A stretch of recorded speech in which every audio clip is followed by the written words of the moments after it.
EAGLES, Eagles.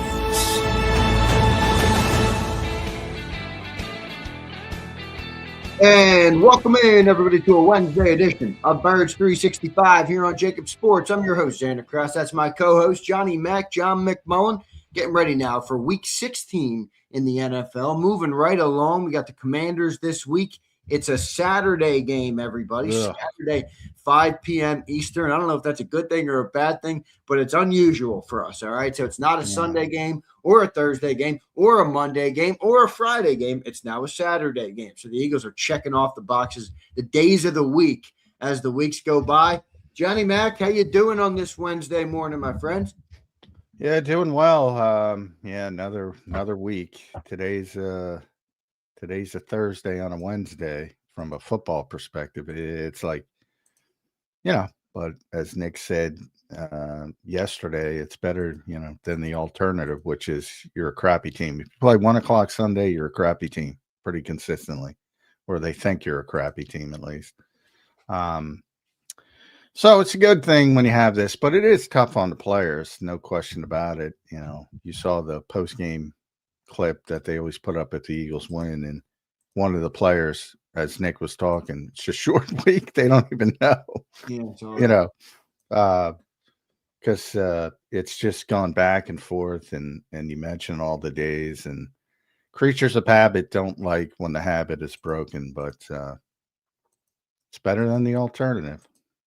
No doubt. Johnny Mac, some good stuff happened yesterday. We talked about it a little bit pre-show. Jalen Hurts spoke. Yeah, how was the Wednesday on a Tuesday at the NovaCare Complex? You just mentioned it's all sped up a little bit. Jalen Hurts spoke. I did hear a couple of his comments. One of them went viral, I think, when he was saying, I'm not watching it, I'm living it, or something along Yeah, he's living it. Pretty good line from Jalen Hurts. And then I heard you ask him about Scott Leffler, which I thought was a good question because I've been wondering about him as well. What'd you make of yesterday's day down at the NovaCare Complex as they prep now for Week 16, John? Yeah, they don't listen to the outside noise, but it's pretty clear they listen to the outside noise. So, and I mentioned before we came on the Hard Knocks sort of clip that's going around where the A.J. Brown touchdown, and, everybody's focused on Nick and Jalen celebrating like that's rare. I don't know why that's rare, but they get to see it in real time. But, and then Nick mentions, make sure you talk about the design. It's like, why are you telling? Why, because they're taking so many hits about lack of play design and all that kind of crap. So, I mean, every time they show a clip on these things, it's evident that they listen to the outside noise. But God bless them, they pretend they don't. And that was Jalen. So he got another T-shirt slogan out of it. You got a couple T-shirt slogans out of Jalen yesterday. You got the perception thing was interesting too. Yeah, that was interesting as well. Yep. Perceived perception. Poor Martin asked the question and he went back because he's trying to clean up the perceived pressure, whatever that means. So there you go. Yeah, I mean, I kind of knew what he was saying, but it was an interesting altercation. And then the other part was the Kobe Dean comment from Jalen. If he'd be a broke man or something if he bet that, because I think someone said Nakobe said if he hears the noise, I'm sure he bets Jalen hears the noise, and Jalen said he doesn't hear the noise. But yeah, I'm gonna guess Kobe actually won that bet. Yeah, me too. Yeah, me too for sure. But interesting stuff there with Jalen and his press conference. John, you brought up the Hard Knocks clip. For those who don't know. All right, I didn't get through the whole Hard Knocks last night, so I never saw this moment in the show until it was posted on X. These Hard Knocks are holy snooze fest. I mean, I'm like barely making it through half the episode. I'm like, this is a waste of my time. I got to do something else here. Let me finish up my work and get out of here. But so I didn't see the whole thing, but Jalen throws the touchdown pass on the seam to A.J. Brown in the Raider game. And the clip that went viral is him and Nick Sirianni after that touchdown pass. What did Nick say? He said, how about that design? How about that? Yeah, make sure you talk about the design, whatever. Something along those lines, which would allude to, obviously, they hear the noise about the play designs. It also, to me, John, is that is it maybe a message to the fan base of maybe don't direct so much of your hate toward Kevin Petula throwing eggs and things of that nature? I mean, that was Nick Sirianni saying that. You know, we know this. Me and you have talked about this. This is Nick Sirianni's offense, but that was kind of a very public showing of it, you know, to the general public who might not be as in the trenches with it as we are. Yeah. So the exact transcript. I got you, baby. Chip from Jalen Hurts. You better say fucking design from Nick Sirianni. Hurts, great fucking design. I put it up the seam. I know you did. Blah blah blah. And they were happy, and yeah, rightfully so. It was good play. But yeah, to your point. Well, first of all, you shouldn't be told don't badger people's families because they lost a football game. Yeah, right. That should be self-explanatory. But yeah, I mean, it is sort of that perceived pressure that Jalen Hurts was talking about. I mean, Kevin understands the position. Nick understands the position. They're gonna get a lot of shit. Jalen's gonna get a lot of shit when they lose. That's just the nature of it. And we've seen the other side because they've had so much success. So, I mean, there's good and bad to it. But when you're losing, it's pretty bad because, those are the guys who are going to take the brunt of it. Or, if the defense was struggling, even Vic would take the brunt of it. But they don't. So the offense has been the one struggling. So, that's going to be Nick and Kevin.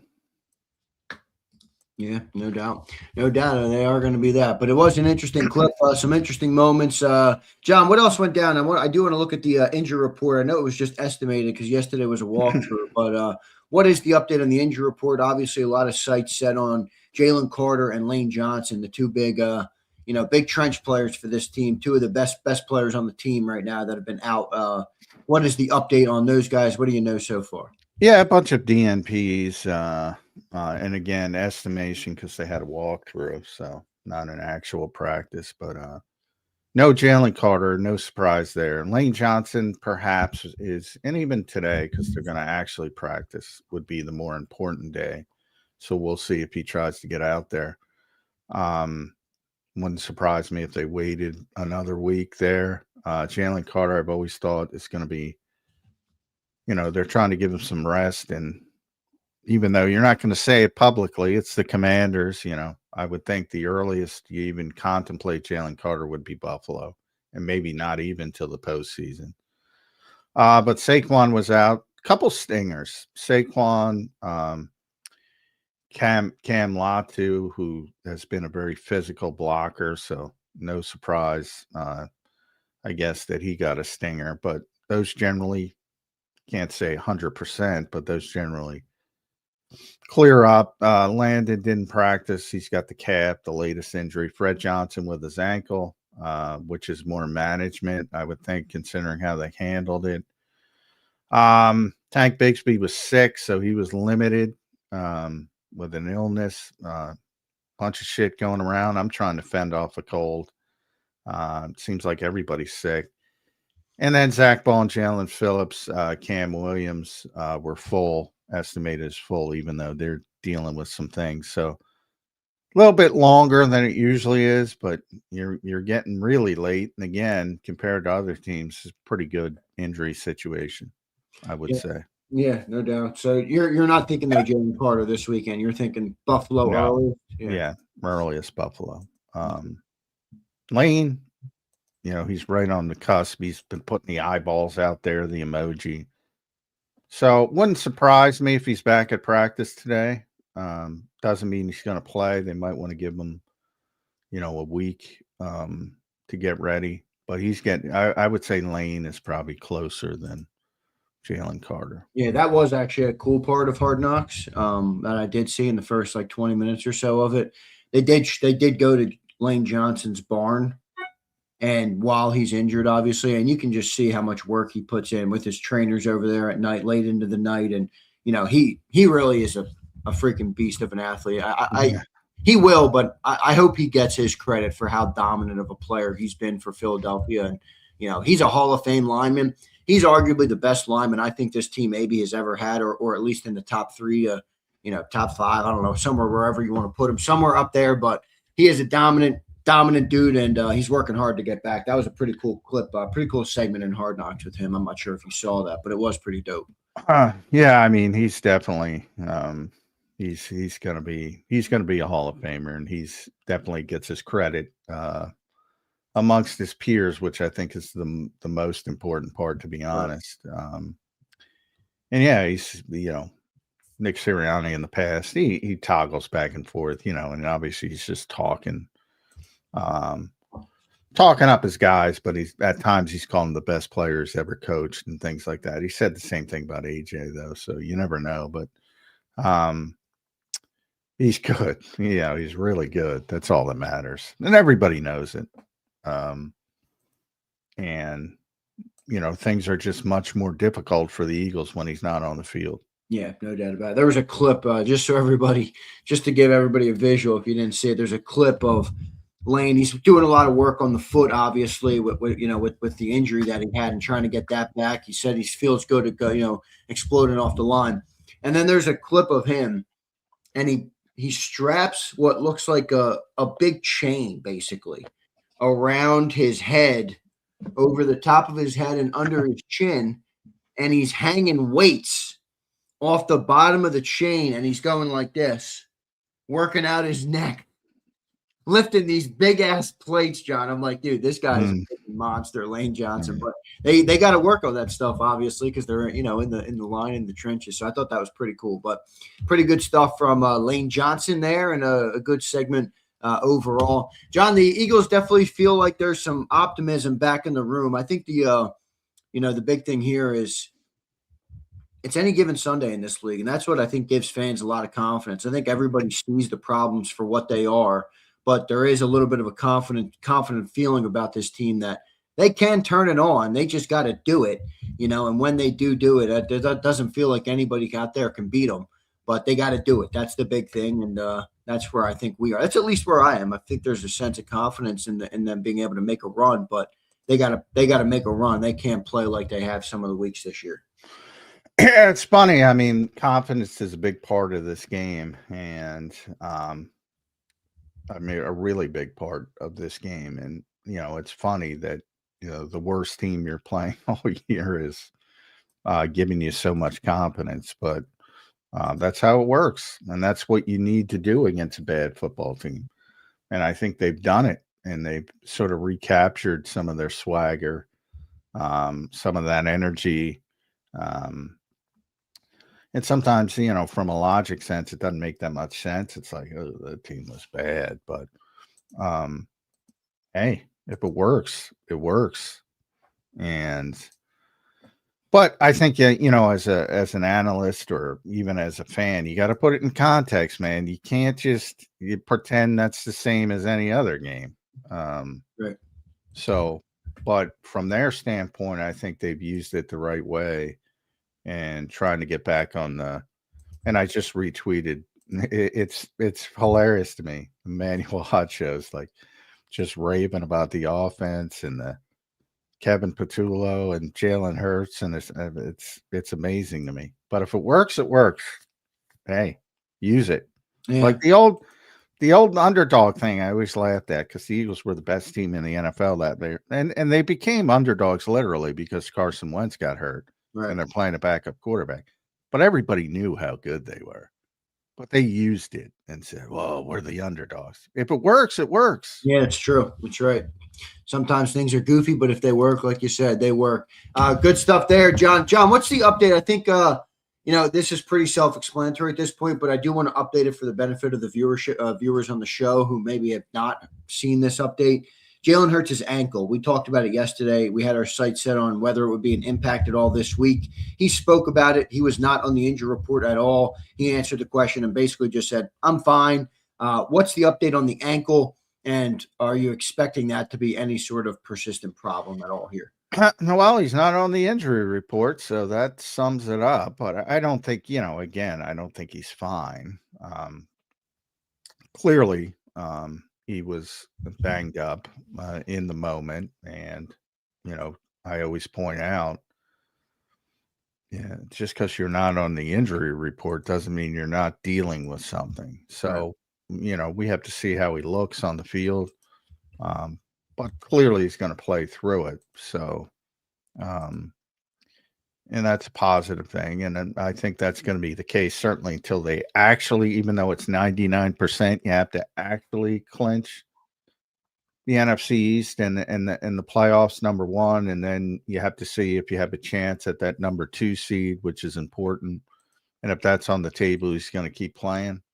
But I do think they're looking at week 18 and sort of hoping that that could be the bye week for a lot of the key players, not just Jalen Hurts. Yeah, because I think what'll happen is they'll probably lock in that 3 seed. I think. I mean, I don't know how close are they getting the 2 seed. I know the Bears are sitting there right now. So if the Bears got to lose multiple games, you have to pretty much run the table because the Bears have the Packers this weekend, I think.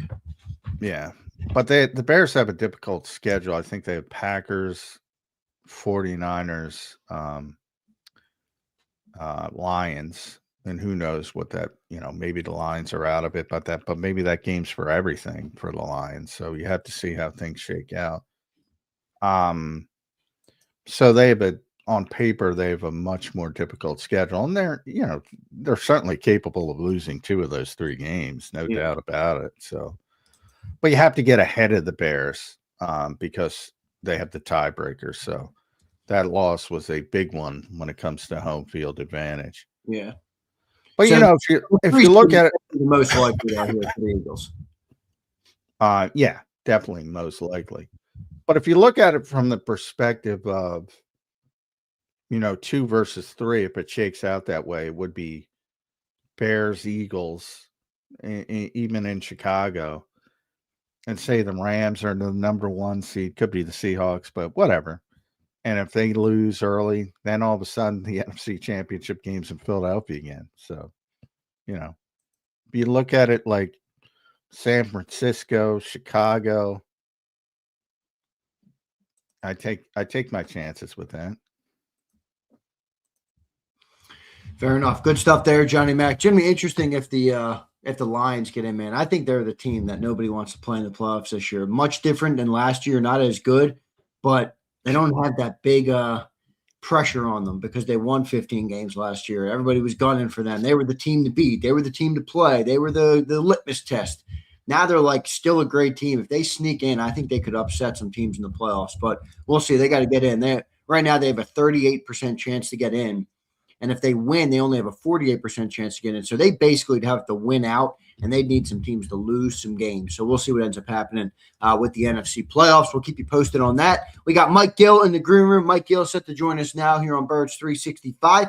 Let's bring him in. You can follow him at Mike Gill Show. Go and subscribe to his YouTube channel at Mike Gill Show. Listen to him at 97.3 ESPN and on the weekends, 97.5 The Fanatic in Philly. What's going on, Mike? Welcome to the program, brother. Good morning, gentlemen. How's it going? Spectacular. Competence, Mike Gill. Competence. You get a patsy on the schedule, and all of a sudden, everybody is brimming with confidence. Is that how you're sort of seeing things when you take in Hard Knocks and everything else that's going around the Philadelphia Eagles? Well, it was an interesting message. I guess it was Clint Hurt in the defensive line room when he mentioned, this Raiders team, they had beaten New England, and then New England won 10 straight. He mentioned that they gave Denver a couple of tough games. There was another team in there that he mentioned that they had played tough. Look, they stink. There's no debating that.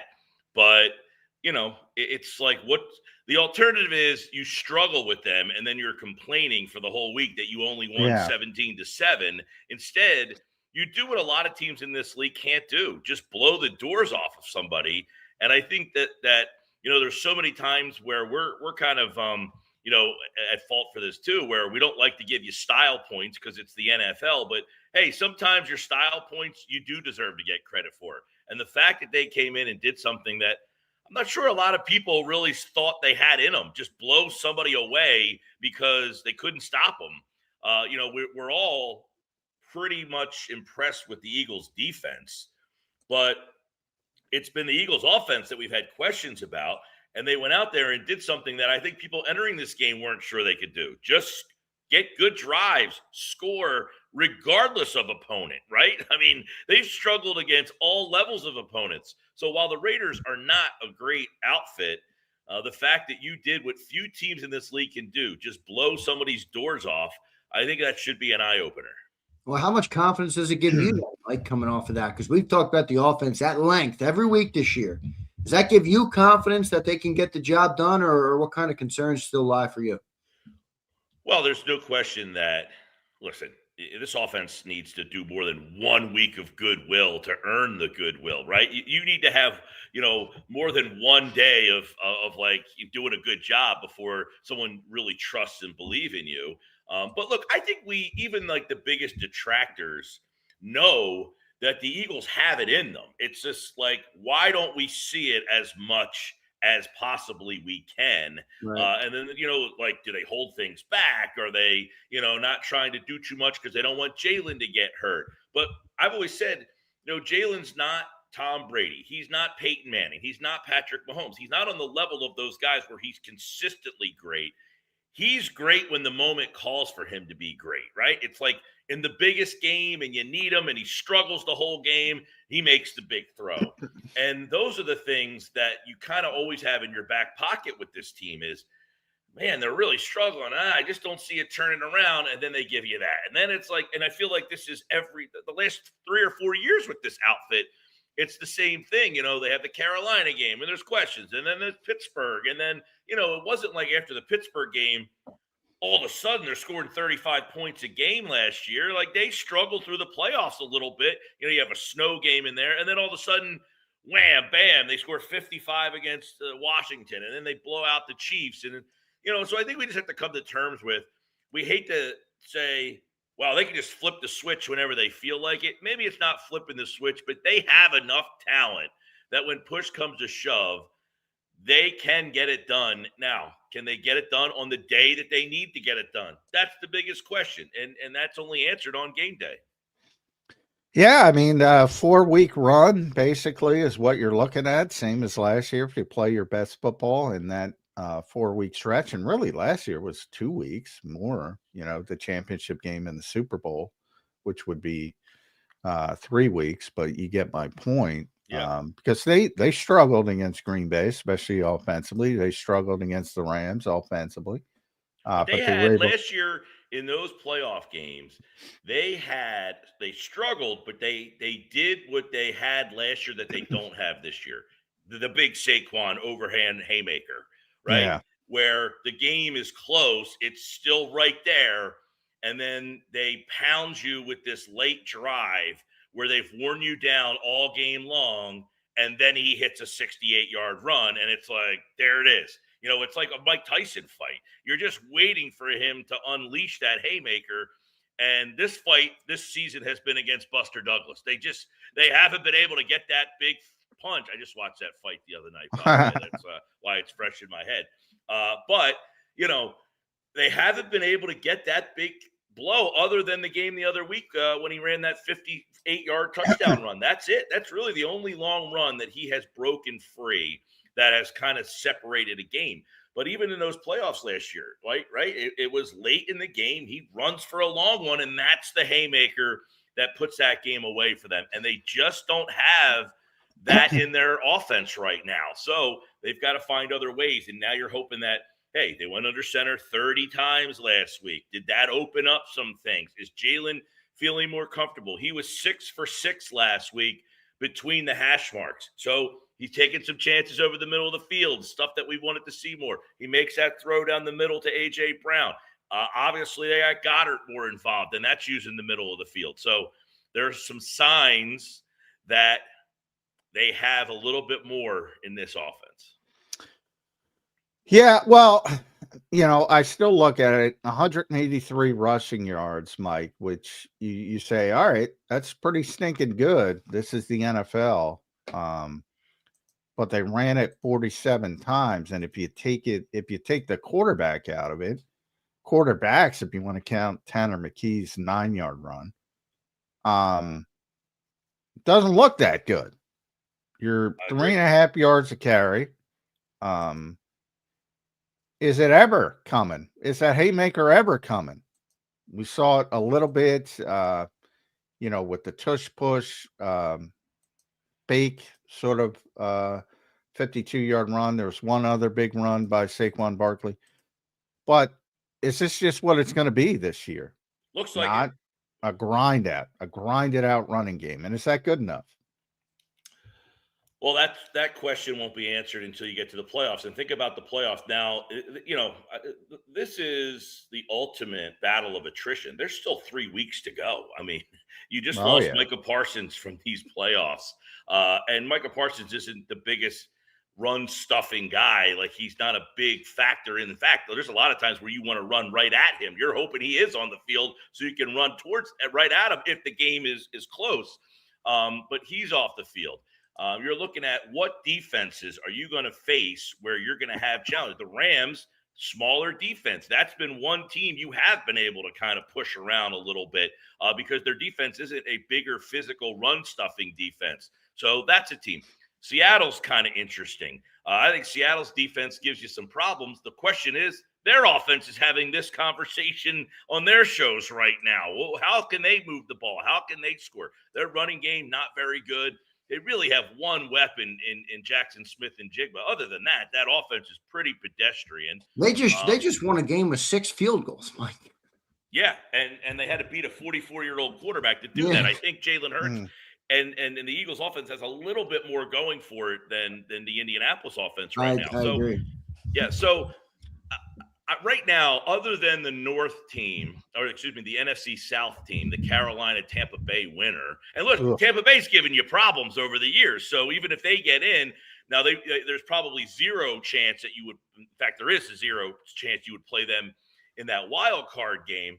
But every other team that's left, San Francisco, Seattle, the Rams, the Bears, Green Bay, and if the Lions get in, you can make an argument that I don't want to play any of those teams. They're all, you've already beaten the Rams how many straight times, right? How many times do you want to play that team before they finally catch you?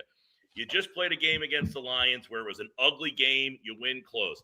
You've beaten Green Bay at least 3 straight ugly games. At what point do you want to avoid them before they finally get you? So there's not great matchups all throughout here. So it's going to be a very difficult path to get through. And without the run game, that will be a big factor, a big challenge for them. Definitely going to be a big challenge if they don't have that run game for 4 straight weeks. Mike, where do you put the Eagles right now in the NFC in terms of just your power ranking? I know it's tough to do, but even with all the ups and downs of the year, it feels like they're still right there as one of the top teams in the NFC when it comes to playoffs. Where do you have them right now? I mean, if I'm sitting in this spot, they could be 1. If I move over a seat, they could be 2. I mean, it's really just like you put them in the hat, you could pull them all out and say they're the best team. I don't know that there is no definitive best team. Right now, if you want to say the best team in the league, I probably would think Denver's the most complete team, but their biggest question is at quarterback. So how many times do you have the best team where the question happens to be the quarterback? Now, he played great last week. And by the way, that's a team that Philadelphia really, you walk out that day and said, we think we were the better team than Denver, and you end up losing that game. But since then, Denver hasn't lost. So I think if you look at the landscape of the whole league, Denver in the NFC, man, I don't know. I mean, you say the Rams one day, they go to Carolina and lose. Now it's on the road. You got to cross the country. But that's the point of you beat the Raiders and you're not impressed. The Rams go to Carolina and lose. You could easily lose a game against – now, Carolina is better than the Raiders are, but that's what you're talking about. All these teams in this NFC landscape have a loss against somebody where you're like, man, that loss is – you look back and say, if they win that game, how much is everything different right now? Seattle plays Carolina coming up next week after the Rams tomorrow night. So but the best team right now in the NFC – it changes by the minute, right? Is that fair? Is that fair to say? Yeah, it might change on Thursday night. Yeah. I think the Rams are the most well-rounded team, but I also think by the way, the Rams are the most well-rounded team, except they don't have Devontae Adams most likely. What does that do for their offense? That's a big factor for that offense. Yeah. He's a huge factor in that offense. When you have Adams and Nakua, that's a great complementary set of receivers there. When he goes out, what steps into that spot? So that changes their dynamic. Yeah, I also think the Eagles match up well against the Rams. Historically, Big Fangio's kind of had his way with Sean McVay. Right, as we've seen, yep. Nick Sirianni's had his way with Sean McVay. Now, the game this year was more the dirty word in the NFL, luck, let's be honest.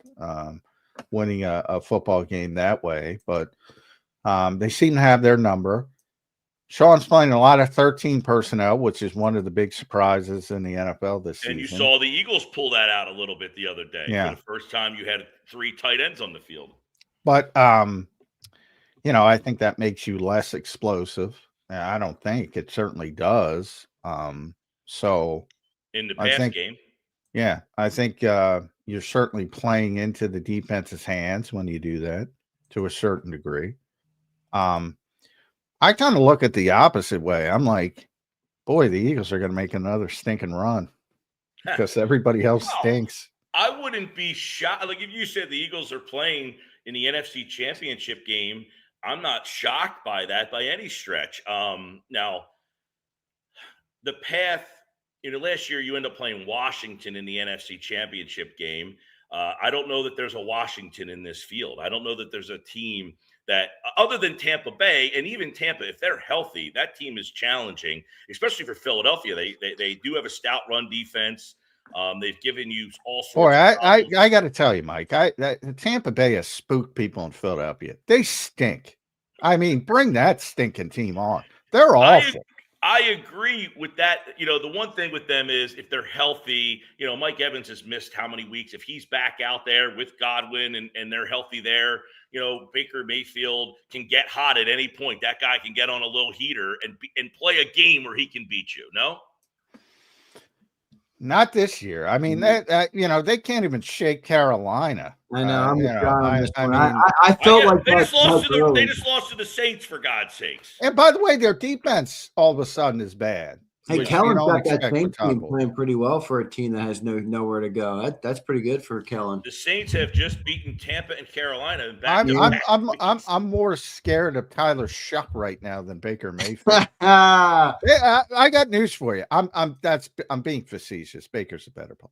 But I'll tell you this about Baker. He makes a lot of mistakes, man. But people love him because he makes plays. Well, because he's a gunslinger, he takes chances, but there's nights where he throws for 367 yards and 4 touchdowns, but then you don't see the 2 weeks after that where he throws for 300. I mean, but, I go to Tampa and say that's probably the weakest team in the field. I think Seattle is interesting just because their offense. I don't know what Seattle is. Well, Sam Darnold, this is basically – Minnesota won 14 games last year. Nobody believed in them. Now Sam is in Seattle, and they're on pace to possibly win, 11 or 12 or maybe 13 games if they run the table. Probably, they might win 14. This, right, and this Seattle team is great. Why aren't they that Minnesota team is probably overall more talented than this Seattle team is. Yeah, I don't know, but at some point, if Sam wins 14 in Minnesota and he wins 13 in Seattle, at some point we're going to have to say, "Hey, he's pretty good." I'm already at that point. I don't think you disagree with that, but the question is, can he win 4 games in January? Good. Yeah, I mean, good? To me, they're very similar to Minnesota in the fact that not only was Sam Darnold, but they have kind of a shaky offensive line, and that was the Achilles heel of Minnesota, the interior of the offensive line. And that's what did them in against the Rams in the playoffs. Seattle team struggles to run the ball. Their running backs just don't have any juice. I mean, Walker and Charbonneau are just meh. Opposite Smith and Jigba, they don't have much. I mean, it's a very tight end heavy secondary group of guys. I mean, you're asking Sam Darnold to really carry you to a win, I think, in the playoffs if you're that. Well, and that defense, no doubt. Mike, what do you make of the Eagles' defense, man? Since Jalen Phillips showed up, they are top 10 in basically every major category. Jeff Kerr put out yesterday, shout out to Jeff Kerr, first in points per game allowed since Jalen arrived, sixth in takeaways, 10th in yards per game, seventh in yards per play, fifth in pressure and sack rate, fourth in sacks, and second in passer rating allowed. How much of a believer are you in how good this defense is? And are they good enough to lead the way for the Eagles on their next Super Bowl run, potentially? Well, obviously they're good enough. Yes, last year their defense led them to the Super Bowl, and we forget, because they scored so many points against Washington and Kansas City. Their defense was the star of those two games pretty much as well. They set up so many things. Cooper DeJean interception, the fumbles in the Washington game. They got to the quarterback in that game, and right now that's the big thing. Last year was right about the end of the year. We had talking all year, like, man, do they have enough pass rush? Do they have enough pass rush? This is with Josh Sweat and Milton Williams. And it kind of took off right at the right time. Well, last week, Nolan Smith gets into the mix. You got Jalen Phillips here now. Jalix Hunt's starting to, get there. Brandon Graham, they move him to the interior. He gets 2 sacks. You don't even have Jalen Carter. Ojomo. I think Ojomo leads the team in sacks, which is wild to think about. And I think he only has 5. I mean, so it's not like they have this, guys up and down getting 8 and 9 and 7. They don't have a lot, but they're starting to get there. And so that was the bigger question, is can they get enough pass rush by the time the playoffs come around? Because Vaughn gets the interception last week. He hasn't had these standout plays that he had last year. He always seemed to be around something, fumbles, interceptions. He would get that, but now Dean, they're using him on the off-ball blitz. They're picking their spots there. Adoree Jackson, don't discount how much better he has played and what that has meant for this team. So yeah, the defense certainly, can lead them right back to where they were a year ago. And I think the defense, is getting better. You hopefully get Jalen Carter back. I guess. Do you think they hold him out until they need him now? Yeah, I think so. I would be stunned if he even practices this week, and he wasn't out there for the walkthrough yesterday. There's a Maybe fine line between the balance of like getting all the rest, but then needing some game action to get like your win back. Yeah, I mean, Buffalo to me is the key because they might need to win that game for seeding purposes. So they may want to try to get him back for that game. If he doesn't, obviously they're going to wait to the postseason and sort of roll the dice. But, from the mere perspective, like the defensive front has played tremendous over the past 2 weeks, Mike. But, I can't shake the fact that, all right, Chicago, disaster. Yep. Top 5 offensive line. Chicago, you played against a team that has a good offensive line. Yes, Chicago, top 5 offensive line in that game. That's a fair point to make. And the Chargers, disaster. The Raiders, disaster.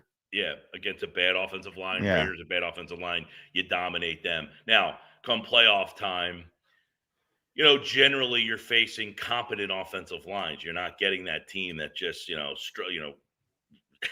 is a mess up front. And can you get enough pass rush against that level of offensive line? That is where I think, and Washington's offensive line's terrible. They're a disaster right now. So I don't know. That's the thing. These next 3 weeks, the Buffalo game is going to be kind of an outlier, weird, because Philadelphia should, if they take care of business this weekend, they should have the division wrapped up. Now you are playing for somewhat. I'll tell you what, their paths to any other seed are very difficult. Yeah. Well, Chicago, they have a tough schedule down the stretch. They do. Chicago has to lose twice. Yeah. But they're playing Green Bay, and obviously they would have to lose that game. They're playing Green Bay. Now it's in Chicago. They play San Francisco on the road, and they play Detroit in Chicago. So 2 home games. But if Detroit's still in it, week 18. The schedule makers have done a nice job. Every division is within 1 game except for, the Philadelphia division and the West of the AFC. Every other division is a 1 game or tied with 3 weeks to go. Carolina and Tampa play twice. I mean, so you got that situation lined up. Pittsburgh and Baltimore play again at the end of the year here. That could set that up. So you got the Green Bay and Chicago playing this week. Then Chicago plays Detroit again. If Detroit's still in the mix there, now if Detroit runs the table, they could be a factor in this thing as well. Even though they're 2 back, and that tie looms, right? It just kind of sits there, and it's like, is it going to? Normally those ties help you out, right? It's normally that tie becomes a factor in there, but you got a 3-team situation in that NFC North at this point. And then the 3 teams in the West. San Francisco has 10 wins. They're in 3rd place right now. Yeah, that was sort of like that was the NFC North last year when Detroit had 15, Minnesota had 14, Green Bay had double digits. I forget what they had, but I would say, very good back to Zander's question about, I think Philadelphia's defense of the groups is probably the strongest unit of LA, Seattle, Chicago. You don't agree with that? I think Seattle's got the best defense. I think Seattle has got a really good defense. I think they got a really good defense. I don't know. Are they? All right. Well, I didn't mention them. I said LA, Chicago, San Francisco, Seattle. We'll see.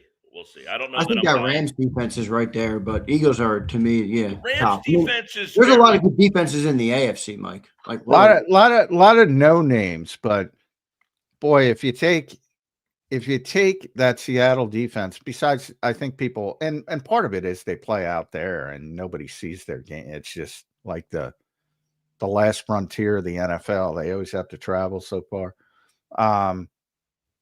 If you look at it's like all green. And by that, for those who know the color coding, that's good. Every single defensive guy, green, having a plus season, I would describe it. Devin Witherspoon, one of the best corners. They went out and got DeMarcus Lawrence in the offseason. People forget about that, that signing. Leonard Williams has been around. He's really dominating. I mean, everybody, even guys you don't hear of, like Derek Hall and Ty Okada, and these are guys Drake Thomas. They're all having good years. And Mike McDonald, Nick Emmanwori, people know because he's a rookie. Boye Mafe, Kobe Bryant, Byron Murphy's having a good year. Everybody. Julian Love is somebody people will recognize, but he hasn't been playing. Their question will be, and the thing with them is their defense able to, like Philadelphia seemingly has kept them in all these games when their offense can't do anything. Can their defense keep them in week after week if that offense? And I think their offense will just struggle through a playoff. The playoffs get tough, man. It is tough getting ready for a team at that level every single week. And that's where I think Seattle's offense is going to really struggle. And their defense, can they play at the level where they can keep the game close for 4 straight weeks? Mike, how'd Jalen Hurts make you feel this weekend? He was in a little bit of a skid there, a longer one than I can remember as his time as Eagles starter. And he had a pretty good bounce back game versus the Raiders. I mean, he only had to throw the ball, only had to throw 12 completions, so 15 passes. Yeah. But he did handle business. What did you make of Jalen Hurts' game and this weekend? And how did it change your thought process going into the final stretch of the year here on him? Well, I say Jalen is the ultimate polarizing discussion. I mean, how does he make you feel? It's like, as I said before, he's not this elite guy where he's going to throw 35 out of 40 for 350 and 3 touchdowns. It's just not who he is. And in our mind, that's what a great quarterback is, right? When you came up watching football, these great quarterbacks, the ones that really stood out were guys who just slung it all over the place and threw for big yards and touchdowns. And that became the picture in your mind of what a great quarterback is. That is not what Jalen looks like, right?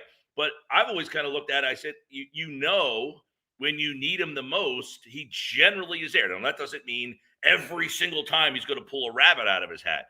But generally, when times have been tough for him, he gets you that game where you're like, okay, I can settle back down. There he is. And that's what Jalen's MO has kind of been. And he generally works best when his back's to the wall and people are challenging him and people are, I laugh because everybody's, not everybody. I mean, a couple of jackasses are saying you should bench him for Tanner McKee, and he's basically is like, you want Tanner McKee? I'll play well enough that I can get him in the game so you can see him. How's that for you? Like subliminally, he's laughing at these people, and as are the team. No, he doesn't hear it. He doesn't hear it. He doesn't hear it, I'm sure. Yeah. He's probably smart enough not to listen to some of these outlets. But, for anybody to make the suggestion that Tanner McKee should play over the last 4 weeks of the season in the biggest moment, when the one thing your quarterback is a guy that these are the moments that he strives in. Yeah, there are long seasons where he's not going to look good through the monotony of an 18 game. It's sad now. I heard the other day, it's like, well, we'll see it in the playoffs. The NFL season, which is only 18 weeks, is now becoming like the NBA, where it's like, I'll only believe you if you make it through the playoffs. I know. It's sad. It's sad that we're getting to that point now, too, where the only thing that I can really take away from is how you perform in playoffs. And I don't know, are people wrong about that? But Jalen shows us, like, hey, through an 18-week season, I'm not going to be great every single week. It's a long season. I pick and choose my spots to run. I pick and choose when I'm going to take off. The Tanner McKee thing is funny because he did run that 9 yards for a first down the other day. And it's like, hey, see, that's all I'm asking for the guy. Yeah. I say this about Tanner McKee, and John, you might have more information on this than me, but people were like clamoring for McKee, because he played in that Giant game. Now that Giant game last year, he ran the same play like 10 times, a little drag to the tight end. And then the Giants, like in the second half, all right, you're not going to run that play anymore. They took that play away, and he kind of struggled a little bit. But correct me if I'm wrong here. Kellen Moore was the offensive coordinator. He got a head coaching job. He didn't have a quarterback when he got there, really. He ended up going with Spencer Rattler.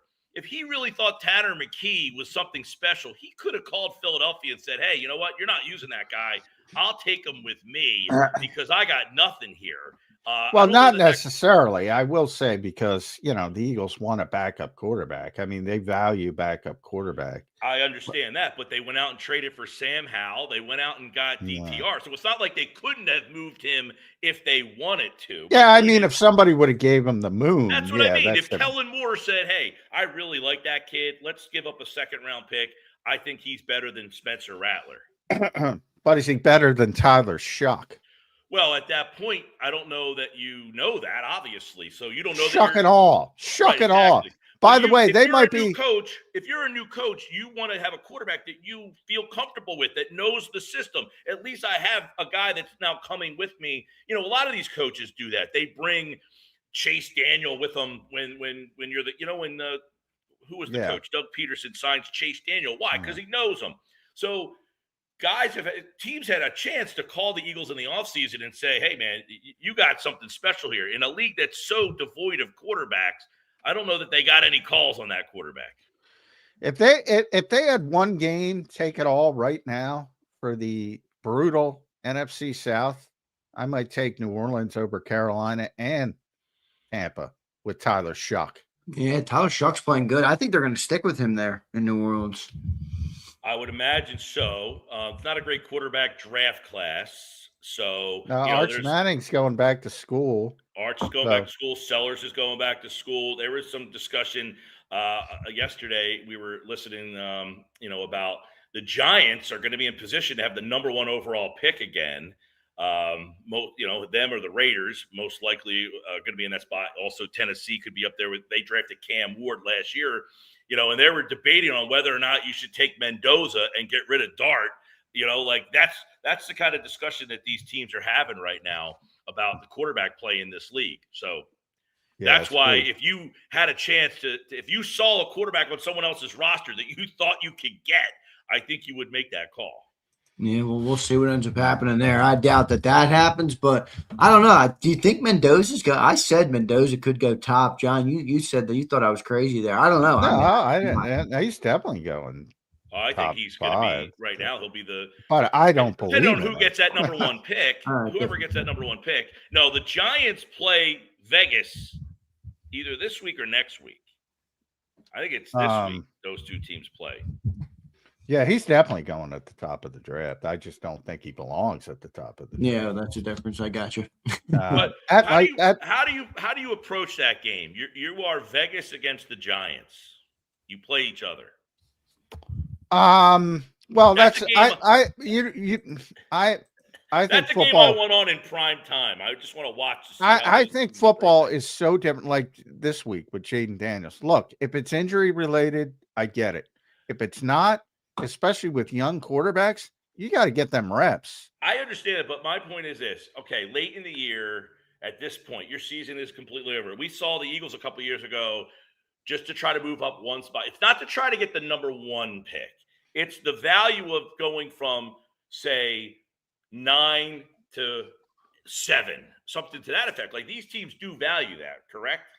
Yeah, they certainly, and you have more new age GMs who think in the I don't want to bring up the Sixers, but basketball is a lot different. But I do think people have learned, and more so in football than other sports, like culture, chemistry, all that intangible stuff that people don't like because they can't pick a number, they can't put a number on it.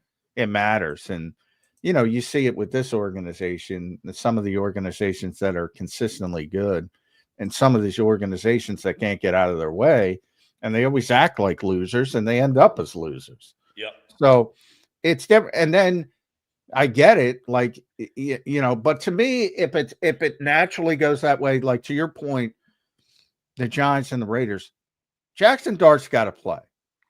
He's the quarterback. He's young. I don't think they're just going to sit him. But I'm getting to the Raiders. Like Geno's hurt.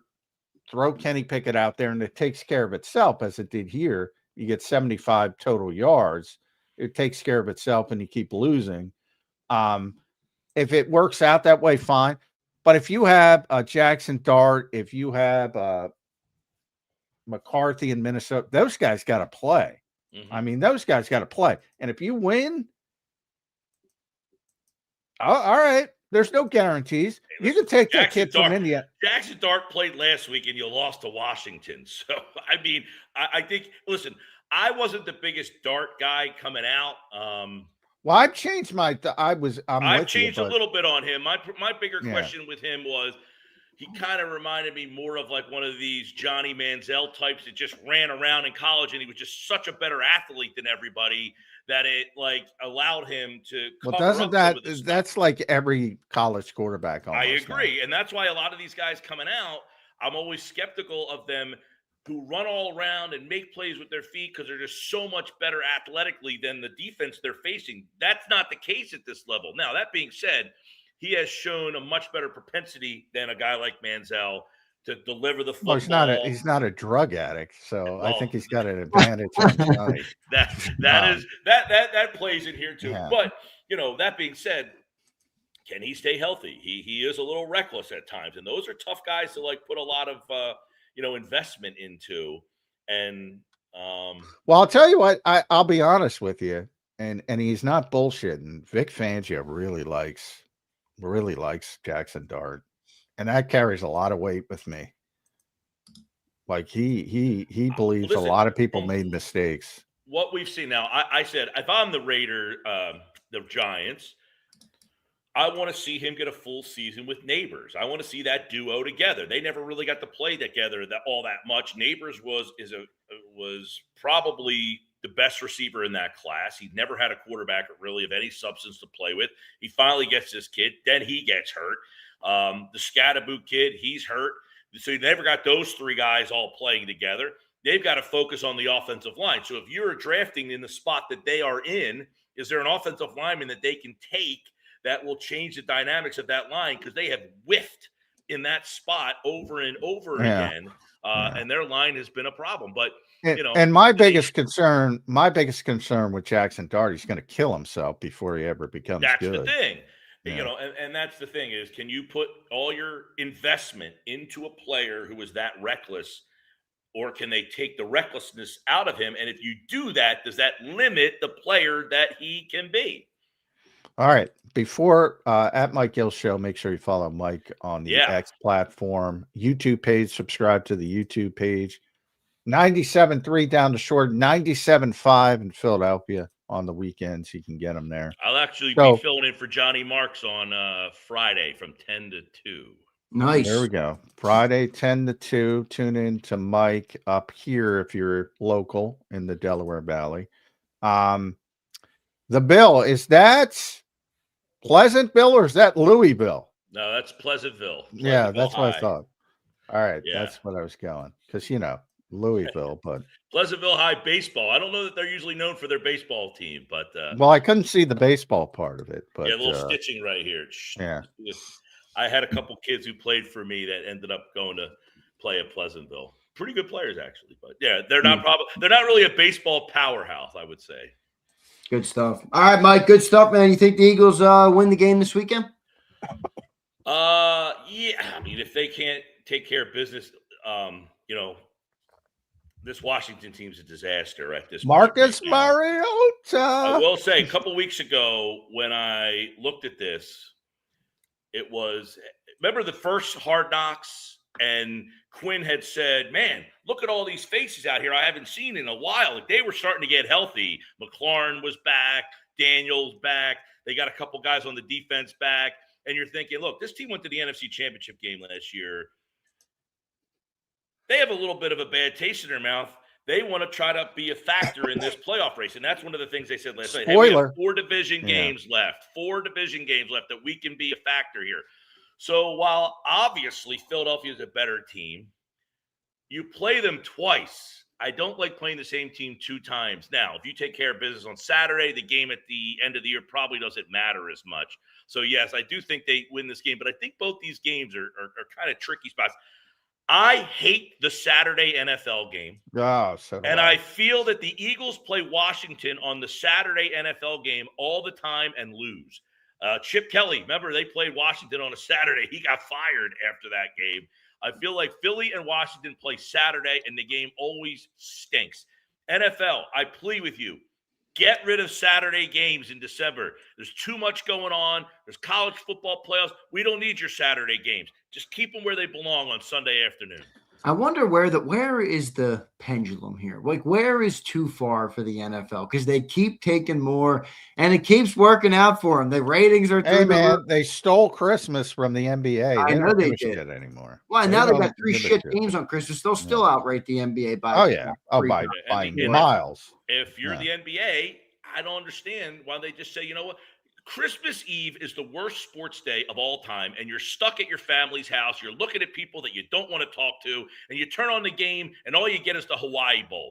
Give me the NBA all day long, and then I get the football on Christmas. So the NBA has an opportunity. If you're the NHL, hey, you know what? We're going to make it's a Christmas Eve ice-capade, hockey all day. Somebody take advantage of Christmas Eve and give me games. I don't want to talk to my family all day. How about the NBA Cup on Christmas Eve? There you go. The legendary NBA Cup. The NBA Cup is stupid, except I have a much better way to fix that thing and make it something that we would all enjoy. This is why nobody has good relationships with their family anymore. They don't even talk to their family. They get together in the holidays and everybody watches damn sports. By the way, Mike, I love you. There is nothing anybody can do to fix the NBA Cup because it's stupid. I agree. But I do have a way that I think that you would get invested in and everybody watch There's it. no way I can get invested in that. No way. There's literal no way. I'm not indoctrinated to European. It's a little complicated for me to explain here. And so when you say it's a little complicated for me to explain, you've lost everybody because this stupid, nobody understands. Again, I point it out all the time with the NFL. We grow up here. We're indoctrinated to it. We understand it. If you take that over to Europe, they're like, what the freak am I watching? See, my concept is, so everybody wants the 82-game season is too long, right? We always say you got to play. They're never going to get rid of 82 games. So at 70 games, that's the cutoff. And after 70, the top 10 teams enter the NBA Cup, and that is the last month of the season. Now, there's no cup. It's all the 10 teams, and they only play each other, and that's how the seeding will end for the playoffs. And based on those last 12 games that's what your seeding is. So if you are after 70 games, the 1 seed, you're into the cup as the 1 seed. Now you play 12 more games. And you only play teams with winning records, because what happens is you're playing tanking teams at the end of the year, and that ruins the whole integrity of the last month of the season. So the cup isn't for a cup, it's for seeding in the playoffs. I'm going to beg you to stop talking about that on your show simply because I don't want Adam Silver to hear it and complicate things even further. Which now he's talking about playing games at like legendary college venues. Did you see that? Yeah, the whole thing I was pointing out, people are indoctrinated to the NFL. People in Europe don't understand it. People in Europe are indoctrinated to these bullshit cups and friendlies, and because of their size. And people in the U.S. don't get it. I don't know why people can't figure that out. But to your point about 82 games being too much, it was never too much in any other era. Everybody was fine with it because the guys played. Now it looks shitty because I don't know who's playing each day for the Sixers. Oh, is Maxey in? Is Maxey out? Is Paul George? Does Embiid feel like getting up and playing today? Yeah, they've screwed up the sport. No doubt. Well, when you have I talk about this even with like Jalen Hurts and the quarterbacks. You get paid $250 million based on the way you played, and then you get the paycheck, and then they don't want you to play the way that you played to get paid. It's like that in the NBA. Money ruins everything. Money ruins everything. It does. You got Joel Embiid making $60 million a year. Well, he makes $60 million a year because that's how much money the league has generated. These numbers are all slotted. It's not like they negotiated $60 million. That's the slot that he is available for, right? Because of what the television contract is. It's not like they said, you know what? I got a great idea. I'm going to give you $60 million. No, it's, hey, he's up for a max deal. And the max deal is, let me look on a piece of paper. Oh, it's $60 million. That's what you get. There's no negotiation of what you're worth. It's all slotted based on the television deals. And that's killed a lot of the stuff here is, well, he makes $60 million, so we got to make sure he's 100%. Now, you want the guy to be healthy. I get it, but I think they take it a little too far. Mike, good stuff, man. We appreciate you joining in today. A lot of good conversations, and we ended on the NBA Cup. I don't know how I'm going to get off there. Appreciate it, Mike. Make sure you guys follow. The New York Knicks, by the way. The Phillies outfield is set, by the way. Congratulations, by the way. Congratulations to the New York Knicks, the NBA Cup champions, and everybody will forget who won that next year at this time. Will they drop a banner like the Lakers did? Probably. Stupidest thing ever. Probably. I think they might have a parade in the Canyon of Heroes up in New York for winning the NBA Cup. Mike, are you telling me you feel good about the Phillies outfield? No. Okay. No, I just needed to make sure. You mentioned how we had gotten to all these different things, and I'm thinking we haven't talked about the Phillies yet. Yeah, well, I'm happy to know that your comment was somewhat sarcastic. The Flyers are playing well if we throw them in there, aren't they? Yeah, they're playing. I'm not a hockey guy. 4-1. Yeah, I'm not a hockey guy. All right, Mike, good stuff, man. Make sure you guys follow him at Mike Gill Show. Subscribe to his YouTube channel. Listen to him at 97.5 on Friday, 10 to 2, and also at 97.3 ESPN. Mike, thank you, brother. And happy holidays, Mike. Happy holidays. Yeah, you too, everyone. All right, see you, dude. There's Mike Gill joining us here on Birds 365. Good stuff from Mike Gill. We got BLG coming up in a little bit here on the show as well. As always, John, some good commentary from Mike Gill, man. NBA Cup, yeah. I'm sure that'll thrill the people in the chat. Yeah. Also, some good football commentary from Mike about the offense, defense, everything that's going on with this team. It's an interesting team this year, John, the Eagles. It's an interesting league, though, which makes it, even more interesting. Well, sure. I mean, it's parity driven, and the Eagles they talk about it all the time. To be this successful in a parity driven league, when you see every year you see worst to first. This year it's Chicago. Not quite for, we'll see if they can finish it. But right now they're worst to first. San Francisco is not worst to first, but they're back in it. every year you have those teams because of the way it's set up and this parity driven, and the talent is so equal. So to be able to have consistent success and go from year to year. On the other hand, look at Detroit, 15 down, Minnesota, 14 down. So it works both ways. And the Eagles have been able to be very, very consistent. I always go back. One of the most impressive things, I say it all the time, and nobody agrees with me, and I get why, is the Buffalo Bills going to all those consecutive Super Bowls. You know how hard that is? But they didn't win one, so everybody forgets about them. But yeah, I mean, to be consistently good in this league is really difficult, and that's the biggest feather in Nick Sirianni's cap and Jalen Hurts' cap.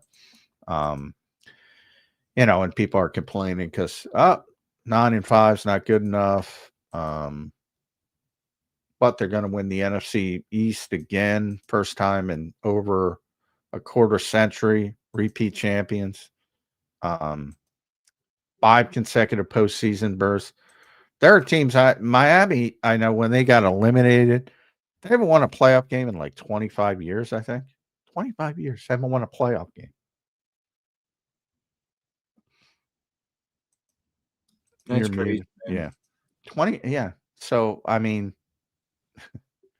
that's why I say, and people get mad when I say there's some spoiled. There's some spoiled. But that's because, I'll tell you what, though. I understand why you say that, but that's because this city that thinks this is the best opportunity for them to take advantage of the best roster they've ever had. I mean, and that's why. That's not the best roster. They had a better roster last year.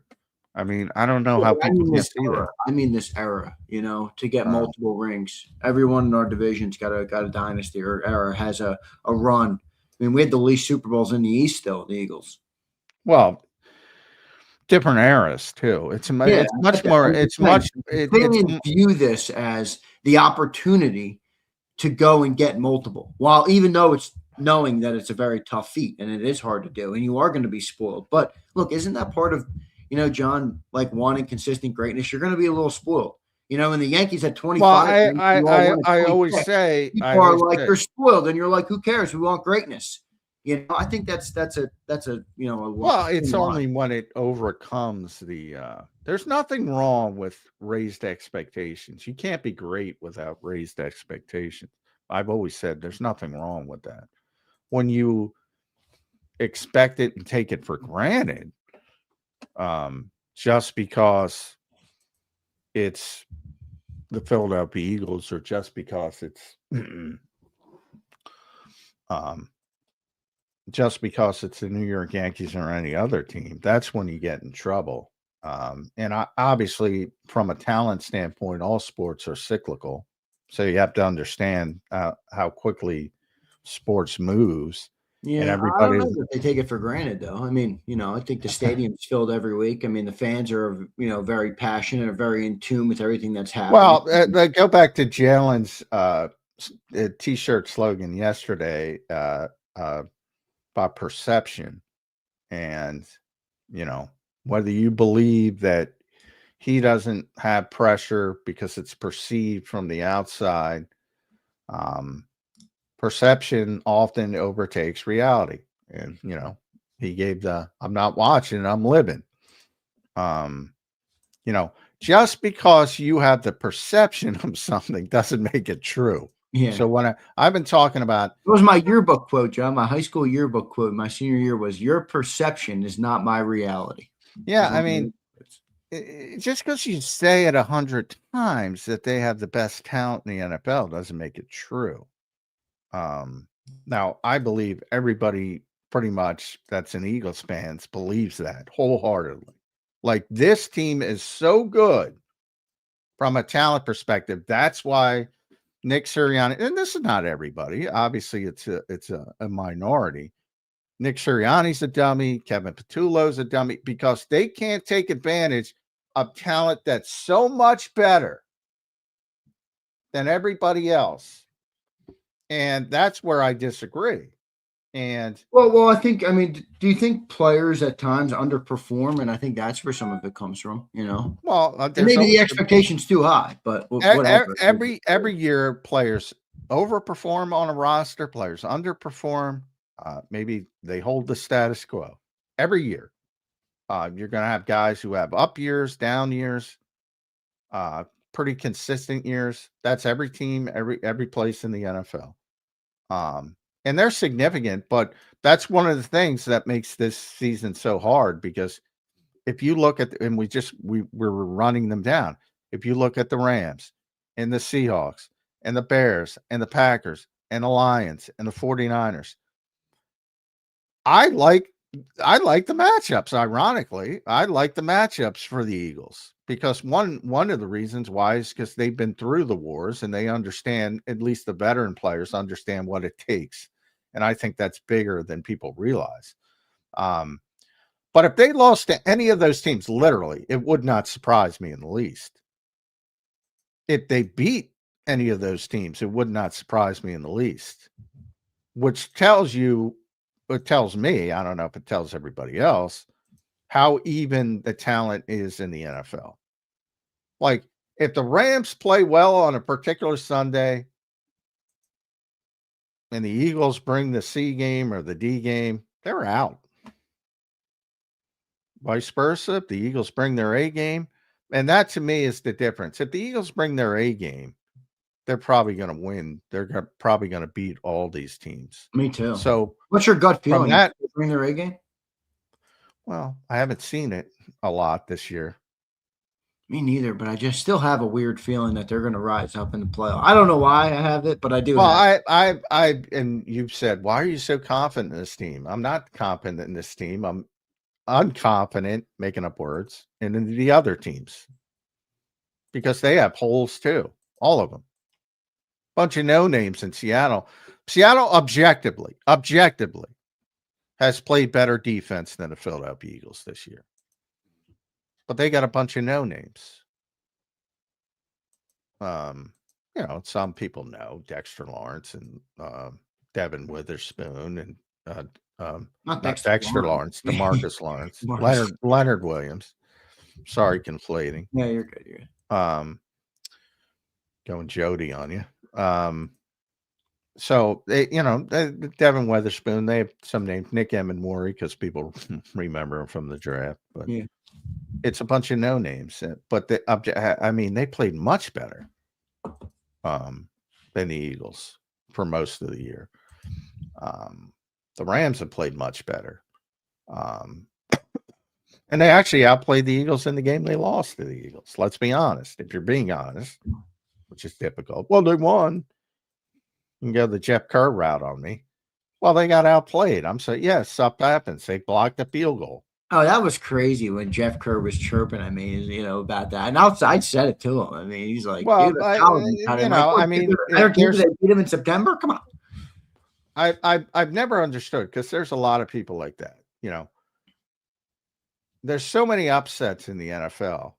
Like, and they nobody's going to say if the Washington plays a good game on Saturday and beats the Eagles, nobody's going to say, well, Washington beat the Eagles, they're better than the Eagles. Silly. Doesn't mean they can't upset them. The Giants upset them. Silly. There's upsets all the time. There's 2-2 John in NFC East games. How are you feeling about sweeping the Commanders? Pretty good. I mean, because they're terrible, but and I don't even think week 18 will matter. So it doesn't matter if they lose that game or whatever happens in that game, other than people want to see Tanner McKee succeed. But I don't think it'll matter. So, if they're trying though, yeah, I mean, they should beat this team twice. What are these things with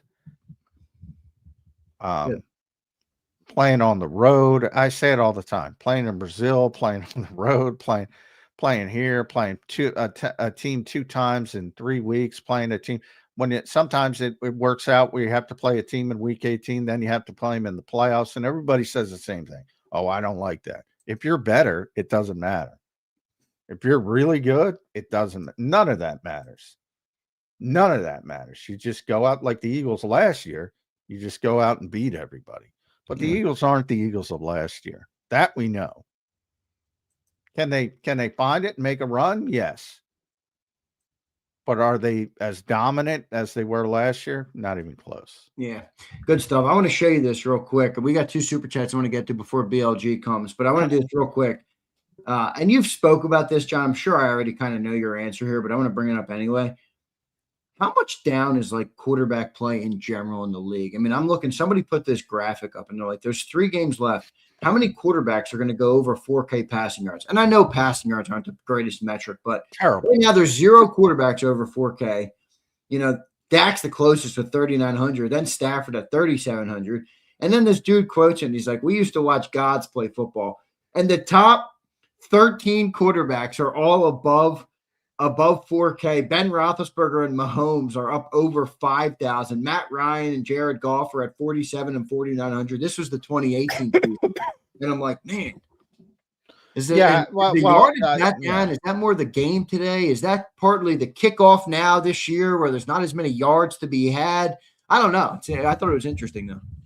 Yeah, well, I think all of it. But, yeah, I mean, quarterback play is definitely down. I talk about it all the time, especially, for a lot of reasons. The main reason is because of the way the guys are taught at lower levels, and you don't have the time to develop them for all kinds of reasons, not only lack of patience, but also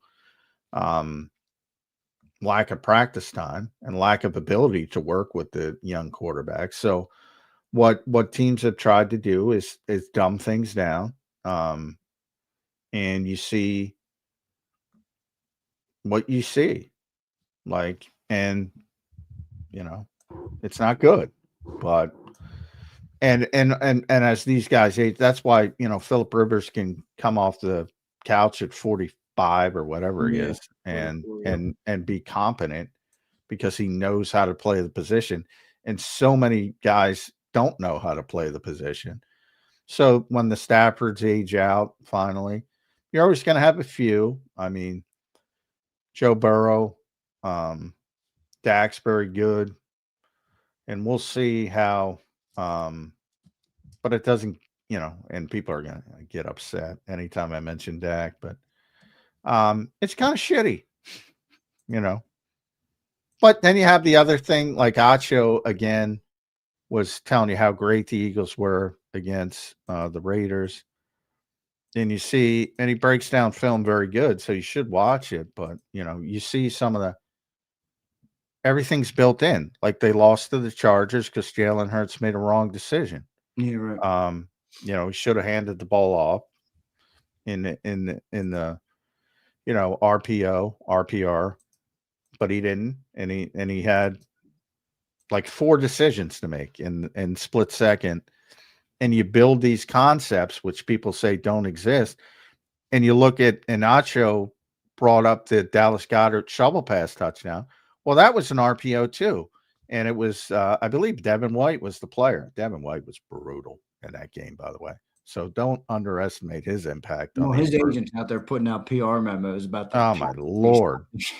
Every time he was put in conflict, he made the wrong decision. And that's what you do. So they put him in conflict. He didn't crash down. If he crashed down, it would have been a handoff, a sweep to Barkley. He didn't crash down. Jalen made the right decision, and he flipped it to Goddard for the easy touchdown. All these plays have multiple things built into them because that's the modern game. It's about putting one defender in conflict and reading that defender, and then doing what is needed on that particular play. It's not the most aesthetic brand of football when you compare it to the old school of guys throwing 4,000 yards in West Coast offenses. But yeah, I mean, that's gone away because you don't have the practice time to teach it for a large part of it. And there are better guys than others, San Francisco being most notable, because it could be Brock Purdy or Sam Darnold or Mac Jones, and they're going to have competent quarterback play. Can't get it out of Josh Johnson or Christian McCaffrey, but they're going to have competent quarterback play. But there's very few Kyle Shanahans. And by the way, I don't think he's a good head coach because he gets bogged down in his offensive stuff. So, you see Ben Johnson, he's the guy, right? Offensive football. Ben Johnson is the guy. Caleb Williams still doesn't know how to play the position. He's doing a good job compared to Matt Eberflus. He's getting better, but there's a lot of holes in that game. And he's I don't know if that's on Ben Johnson or more on everything. Well, he's ultra talented, Caleb Williams. Yeah. Yeah, good stuff there. We'll get to our 2 super chats at the end here. I want to get to BLG. Brandon Lee Goutin set to join us right here on Birds 365. You can follow him at Brandon Goutin. Read all his work at bleedinggreennation.com. Make an account over there. Interact with the Eagles fans on the website. What's up, BLG? How you doing on this Wednesday morning, brother? Doing good, guys. How's it going? Good. How are you, BLG? You were in the green room. We're talking about quarterback play, so I'll throw it to you. What do you think of modern quarterback play? We'll start with a big picture question. Yeah, I think it's interesting when you consider this is a good big picture question that you threw at me, because I do have thoughts on this. I think people kind of, as we've gotten into the like the as my good friend James Seltzer likes to call it, like the fan agnostic era of sports, really. Team agnostic era of fandom, where there's so much interest in betting and fantasy that I think people obviously do have favorite teams. That's obviously very present here in Philadelphia. But when you look at like the big discourse as a whole, I think there's a lot of people who kind of get wrapped up in those things, in the betting, in the fantasy of it all, and we kind of lose like context, and we lose sight sometimes of what's important, really. And when it comes to certain quarterbacks in the NFL, I think there are guys who, look at Lamar Jackson. I think he's one of the best. He might be the best, like regular season player ever. But when you look at the lack of success he's had in the playoffs, and it's stark when you look at his numbers and the situations he's been in, like that counts too. Like you have to weigh that into the fact that he's underachieved like that. Dak Prescott in a similar boat there. And so therefore, like, I just think sometimes we get wrapped up into like the hype of what these players can do and not always accounting for everything. And funny enough, Jalen Hurts is kind of like the opposite of that. Doesn't have the regular season success to the same extent, but just wins in the playoffs and shows up in the biggest moments. So I think that kind of makes it interesting to parse through when you look at it that way. Yeah, it's definitely interesting the way that I just was giving John the numbers of, and not that this is everything, but there's like a passing yards thing that went viral on X, and it's like 3 games left and there's no quarterback over 4K yet, and there's a 2018 graphic out there where like 14 quarterbacks are over 4K, a couple are over 5K. I don't know. It's a much different game now, no doubt about it. But BLG, back to the Eagles, man. You got the win. They got the win. They got back in the win column over the weekend. How much did that game mean to you, if anything? Did it change your thought process on anything? It was a good confidence game for the team to get back in the win column. What were your takeaways from the Eagles' big win on Sunday?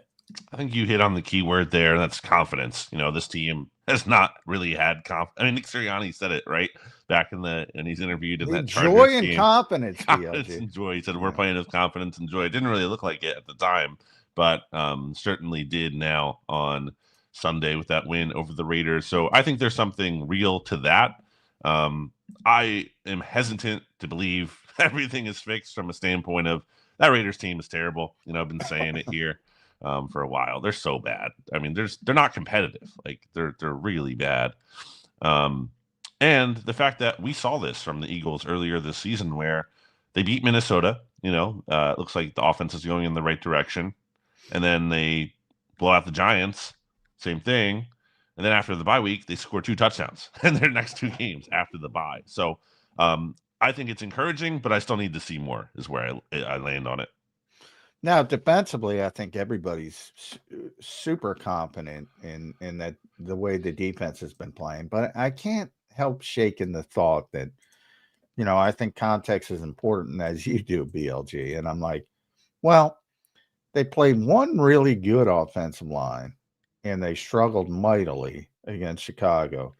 And then they faced 2 shit shows of offensive lines, and they were just lights out. And that's not their fault. I mean, you can only play who's in front of you. But I do think there's way too many people who don't see the difference. Why Chicago could have success running the football versus why the Eagles look better without Jalen Carter, because there's no Joe Alt or Sean Slater, and with the Chargers and the Raiders are just an absolute disaster. So how do you gauge? I mean, I think this defense is good, but is it really one of the best defenses in the NFL? I think it can be, especially when you get Jalen Carter back, presumably healthier than he was before. But to your point, John, I mean, these offensive lines they faced the past 2 weeks, these were literally like the worst 2 offensive lines that Pro Football Focus has graded this season. And, take PFF with a grain of salt, but like it matches what you would think from a standpoint of not only are they bad to begin with, kind of, but then the injuries in there as well. It's just it's really dire, and I really think that's part of why the Eagles shut down Jalen Carter. By the way, I think they looked at this and were like, "Yeah, we don't need him to win these games against these offensive lines." Now, obviously, they weren't right about the Chargers, but in terms of like how they did in that matchup, they obviously still did great in that matchup against the Chargers. So I think that was kind of a good decision there to kind of be like, "Hey, we don't actually need him for these games." So we can shut him down. So, yeah, I still think they have a lot of potential when you have Vic Fangio. It seems like a lot of things are gelling here. You have Marcus Epps come in at safety instead of Sidney Brown. That seems to be stabilizing. The defensive line is turning it on here. I think Nolan Smith has 3 sacks in his last 6 games since he returned from the bye. Seems like he might be heating up just like he did down the stretch last year. So it kind of feels just like, to me, for as much as we still need to see more against higher level competition, that the defense could be kind of gelling here.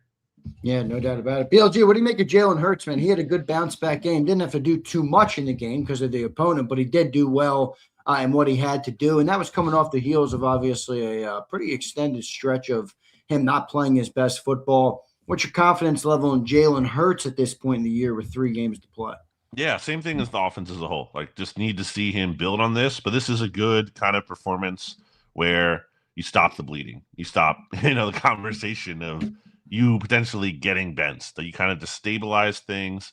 And now I compare it to like when we look at these guys in training camp. It's nice when any given player has a good practice. But what we really need to see is, you got to stack the days. You got to stack these practices. For Jalen Hurts now, it's about like, being able to stack these performances down the stretch to kind of like rebuild that equity and confidence level in him. What'd you think of Jalen's press conference? Really, both press conferences. So you had the post-game press conference in yesterday.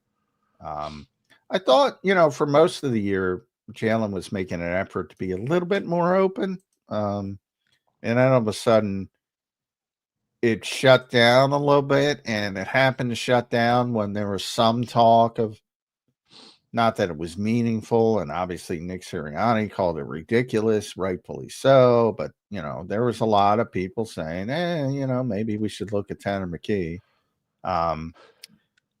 He's asked about joy. Nick's been big on the joy, as we mentioned. It was like, joy comes from winning. And then he said joy comes from God. So I don't know, one or the other. But where do you think he is? Because every time we see these clips from Hard Knocks, all they talk about is the outside noise they claim they don't listen to. Isn't that great? The beauty of it. They totally ignore it. They have no idea what's being said. They don't have like PR staff that it's their job to, at least clue them in on what the general, if not specifically what is being said, the tenor of the conversation out there, if they were truly ignoring it, which also, again, like, these guys have phones, come on. Like, you don't think they're checking out Bird 365 here at all at any point, or, Bleeding Green Nation. Yeah, so that is funny. I do think, seeing Jalen so fired up like he was after that touchdown pass to A.J. Brown was notable because he doesn't show that emotion often. He did have a moment like that in the NFC Championship game against the Commanders where he was really fired up like that, said, that's what the blank I do. I do think in his post-game presser, there was some level of, like me versus the world kind of thing going on there, even though that's really not the case. I don't think anyone in the media room there was advocating for him being benched in a serious way. But that's his perception of it. And if it works for him in terms of a motivating factor, then it's a good thing for the Eagles. If that's what motivates him and he's able to have success with that. That's true. But if it works, use it. That's a professional move by BLJ using the perception quote there after Jalen brought it up yesterday. Yeah. The big perception back and forth. That's right. Perceived pressure, by the way. He's watching. He's not watching. He's living. So, do you guys think Landon Dickerson called out the media? A lot of people have been tweeting that to me, and Dominique says it in the chat that Landon called out the media. I'm like, I got blamed. That was Ed, by the way. Ed got shut down by Landon. Landon's kind of, occasionally will turn dickish a little bit, to be honest. But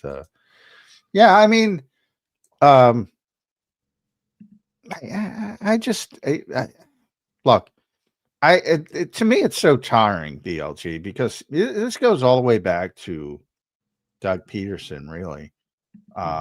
It's always us versus them. Does anybody have another card to play? Anybody? Like, we all talk about these great leaders, these great motivators. Everybody plays the same card. It's us versus them, whether them is the media, the fans, whatever. Us versus them. I want to see somebody somewhere along the line play a different card. Is that possible? How many other cards are there? Us versus ourselves. That's the real battle, right? At least it feels like that's the theme of this Eagles season. I think we've all said that you're not really necessarily worried about any other team being so good that the Eagles just simply can't beat them, as much as you feel like, can the Eagles get out of their own way? Can they manage to not beat themselves? That's the biggest issue. I think us versus their self. Yeah, I think that's more legitimate. And they've talked about it in a practical sense. They've talked every time we talk to KP. He talks about the negative plays, the penalties, and that was the cleanest game from a penalty standpoint of the season. Yep. And they didn't have a lot of negative plays, and they were successful. Yeah. So in a lot of ways, play that card. Say, hey, stop getting that. Get out of your own way. Have some joy. Yeah. BLG. Confidence. Yeah. Joy. But I do think that game gave them some confidence, which I think is a good thing. Right. I think this whole stretch, down the stretch has a big opportunity to be that for them, even if they lose to the Bills, which, we'll see. If you win 3 out of 4, that's a good way to go into the playoffs, regardless of who you played, especially because it's not just you can't just be, they only played bad teams. The Eagles schedule has been so difficult this year. Every team gets to play bad teams at some point. The Eagles just happen to come at the end here. They're allowed to relish in those opportunities. Yeah. There's not. Yeah. I would argue that's why San Francisco's in the playoffs. Exactly. Yeah. What's their last 5 or 4 week stretch? They're playing the Titans and the Jets and the Browns. It's not good. Give me a break. Who do you think the biggest threats are in the NFC right now? It's kind of a weird. It's parity driven, but it's also just there's nobody that's that great. Who do you think the biggest threats are in the NFC right now? I do think the Rams are really good. You just you look at their resume this year, and they lose to the Eagles, but they had that game effectively won before a blocked field goal. They lose to the 49ers. That game's in overtime. It's the division game. They lose to the Panthers, where they still had a chance to win late in that game, and they were -3 in turnover differential, and they still only lost by a field goal. So, I think their resume is really good. They were up by 2 touchdowns until late in the game against the Lions, who I still think are a pretty good team, even if they don't make the playoffs. I think it's hard to poke holes in the Rams. Now, Devontae Adams gets hurt here. The Eagles have been able to beat them. They don't have the toughest home environment, for sure, I would say, of any team in the playoffs. They're not perfect. They're not flawless. But I do think they're the team that stands out to me as, they're really, really good. I give them a lot of benefit of the doubt. Where are we with the Seattle Seahawks? Because you talk about home environment, and you're right. SoFi, if you got to play there, you're taking over the stadium. You're not taking over Seattle. So they have a big-time home field advantage. They have maybe the best defense in the NFL, but a bunch of no-name guys. Nobody ever believes in Sam Darnold. I'm one of the few people. He wins 14 games in Minnesota. He's probably going to win 12 or 13 this year. At some point, you have to say he might be pretty good despite his struggles early in his career. Nobody seems to believe in this team. Those two teams are playing Thursday. Is today Thursday? What day are we on? It's Wednesday. A short week. Wednesday. I don't know. I never know what day it is. These weeks kill me. So they're playing tomorrow. Why does nobody believe in Seattle? I think it is the quarterback, and I think he's been good in the regular season for sure. I still need to see it in the playoffs, because I just think it's hard to give him that benefit of the doubt. I do think the defense is really, really good. I mean, you look at like DVOA, the Seahawks are what, the number one team there, the number one team point differential. Like, they're really good. I want to see them, if they get beat by the Rams here on Thursday night, it's like gonna be hard to say. Yeah, obviously. Well, then, yeah, but if they win that game, sure.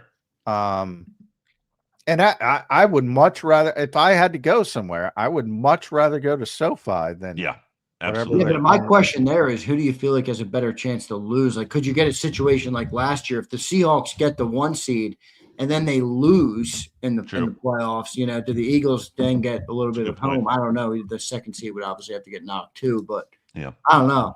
I'd much rather. I think because I'm not a believer in any of these teams, to be honest, including the Eagles. But I do see a really easy path for the Eagles, and I could see the NFC Championship game being in Philadelphia, even as the 3rd seed. Sure. Now, say the Rams are number 1, they have to get knocked off like the Lions last year, obviously. And then you would be 2-3, most likely Chicago, Philadelphia. I guarantee I'm picking the Eagles in that game. I've said it from the day after they lost. I like the way things are going in Chicago, first time in a long time, but boy, that I don't think they're ready for this spot. I think they're a little bit overachieving, a little bit, they're a worst to first team, so they had the easy schedule. I just like, I'll take that shot. If I got to go on the road and beat the Chicago Bears, and all of a sudden, if you win as the 3 seed over the 2, you got the NFC Championship game in Philadelphia. Not the craziest thing in the world if that happens. Now, the biggest part would be somebody upsetting the Rams, but and I think they're the best team. I do think the Rams are the best team, but I don't look at them as a dominant team. Mm-hmm. Yeah, I don't think they're unbeatable. I just think they're the best team to me in the NFL as a whole. Oh, I agree. Yeah, I think they it's just not. It's going to be a dogfight. Like, you're just not going in and beating that team easily. No one has done that this year by any means. BLG, what do you make of Kevin Patullo? And a lot of talk about what he's done the last couple of weeks. AP motion under center. Where are you on it, BLG? Are you intrigued by it? Are you optimistic about it, or is it a whole lot of nothing? What do you make? I don't think it's a whole lot of nothing. I think there are encouraging signs. I still think there are things with this offense where even in the Raiders win, you're like, WTF? Like, what's going on here? And not always looking in sync and coordinated.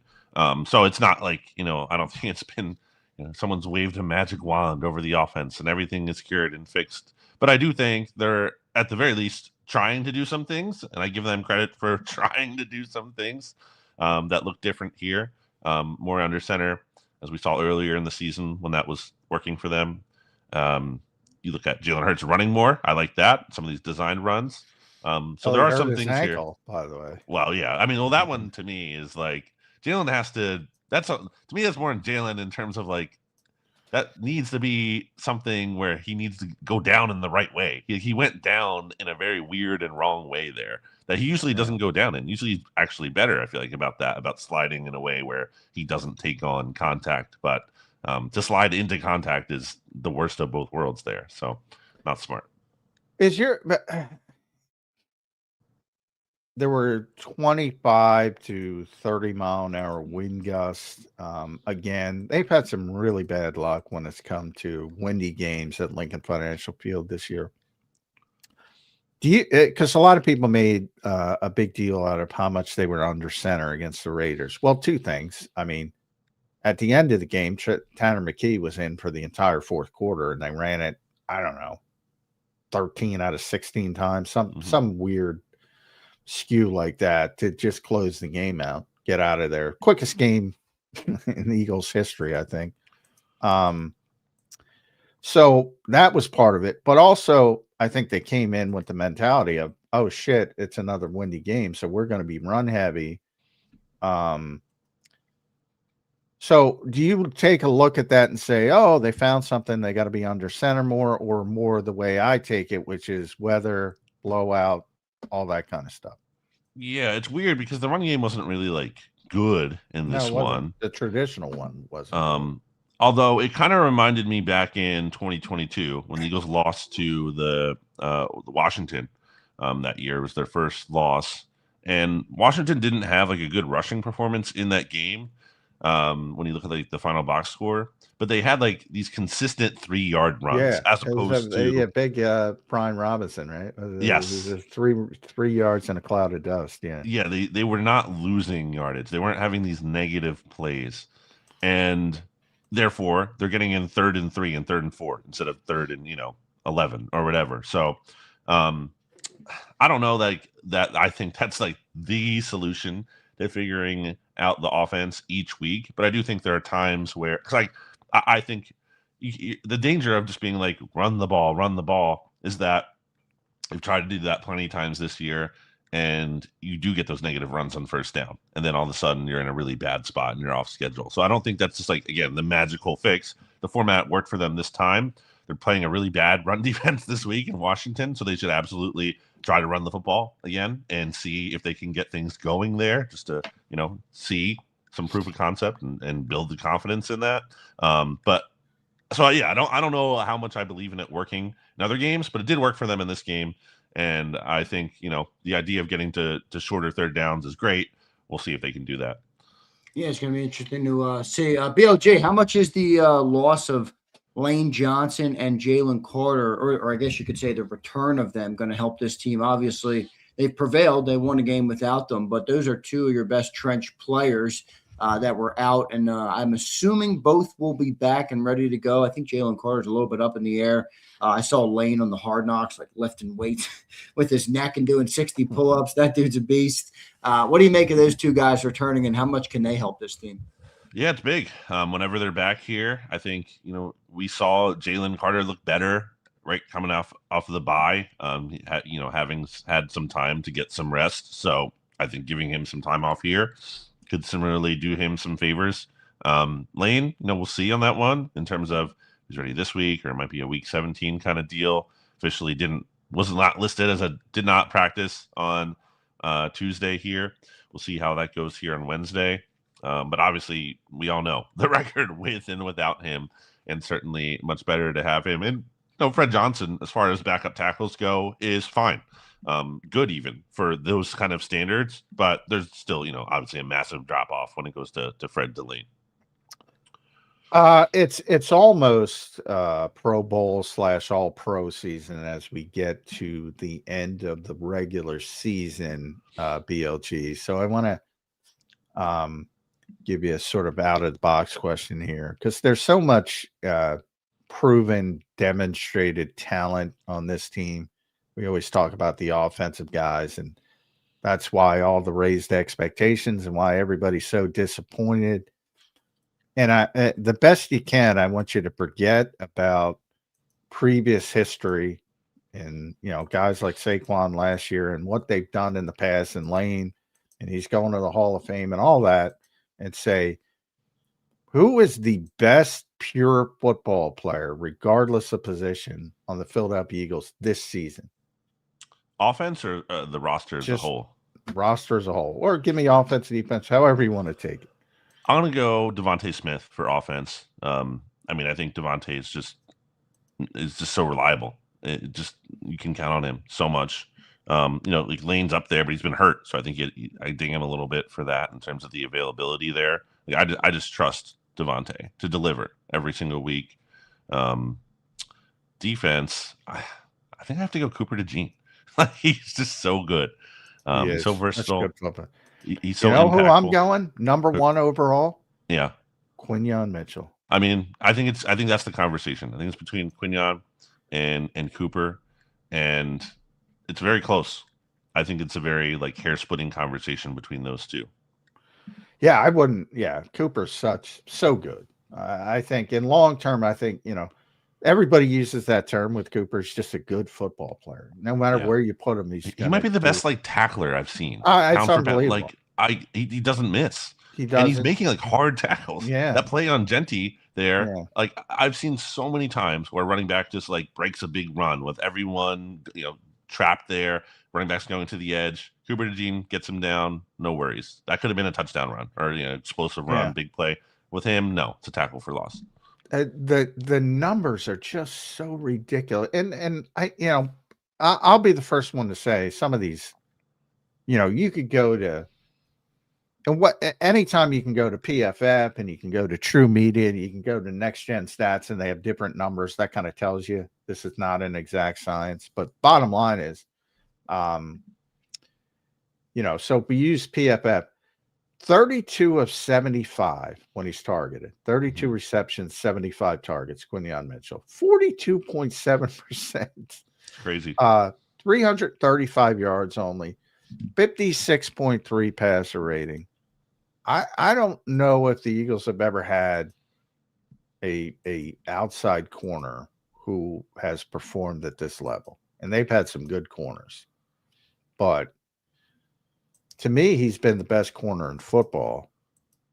And it's weird, but in recent years, you've seen guys like Stephon Gilmore and Patrick Surtain win Defensive Player of the Year. Mm-hmm. Why not Quinyon Mitchell? He's not going to win it because Myles Garrett and Micah Parsons. But last year, Zach Bond was top 5. Yeah. Would it shock you if Quinyon Mitchell's top 5? It would shock me, but I think he belongs in that conversation. Yeah, he's not even top 10 in Pro Bowl voting, right? Like, which is dumb. But I think it's I know. he gets dinged for the lack of interceptions. That's the issue, which is like which is just again, when I talk about like the fantasy football and betting and all those things, like those are the kind of flashy things people care about and look at, as opposed to it's kind of hard, I guess, for a cornerback to be like, well, look at their highlight reel of the team not even throwing to them. Like, part of his success is that he doesn't even get to like stand out, which is tough, but absolutely. I mean, 7 of the 14 games this year, he's allowed 10 or fewer yards. Like, that's crazy. He's just been a total lockdown. So yeah, I don't think he's going to get that credit, but he should get that credit. BLJ, good stuff, man. A big game this weekend, a divisional opponent. You feel like the Eagles are going to sweep at least I do, but they also didn't sweep the Giants and they didn't sweep the Cowboys either. How do you feel about this game this weekend, brother? Yeah, I think the Eagles are going to win the game, but I do think the Commanders are going to give a good fight here. Mariota's been fine, solid. He's not terrible as far as backup quarterbacks go, for sure. Arguably been better than Jaden Daniels in terms of this year's version of a banged up Jaden Daniels. I did see Laramie Tunsil pop up on the injury report for Washington. So if he can't play, they're missing their starting left tackle. I don't like that.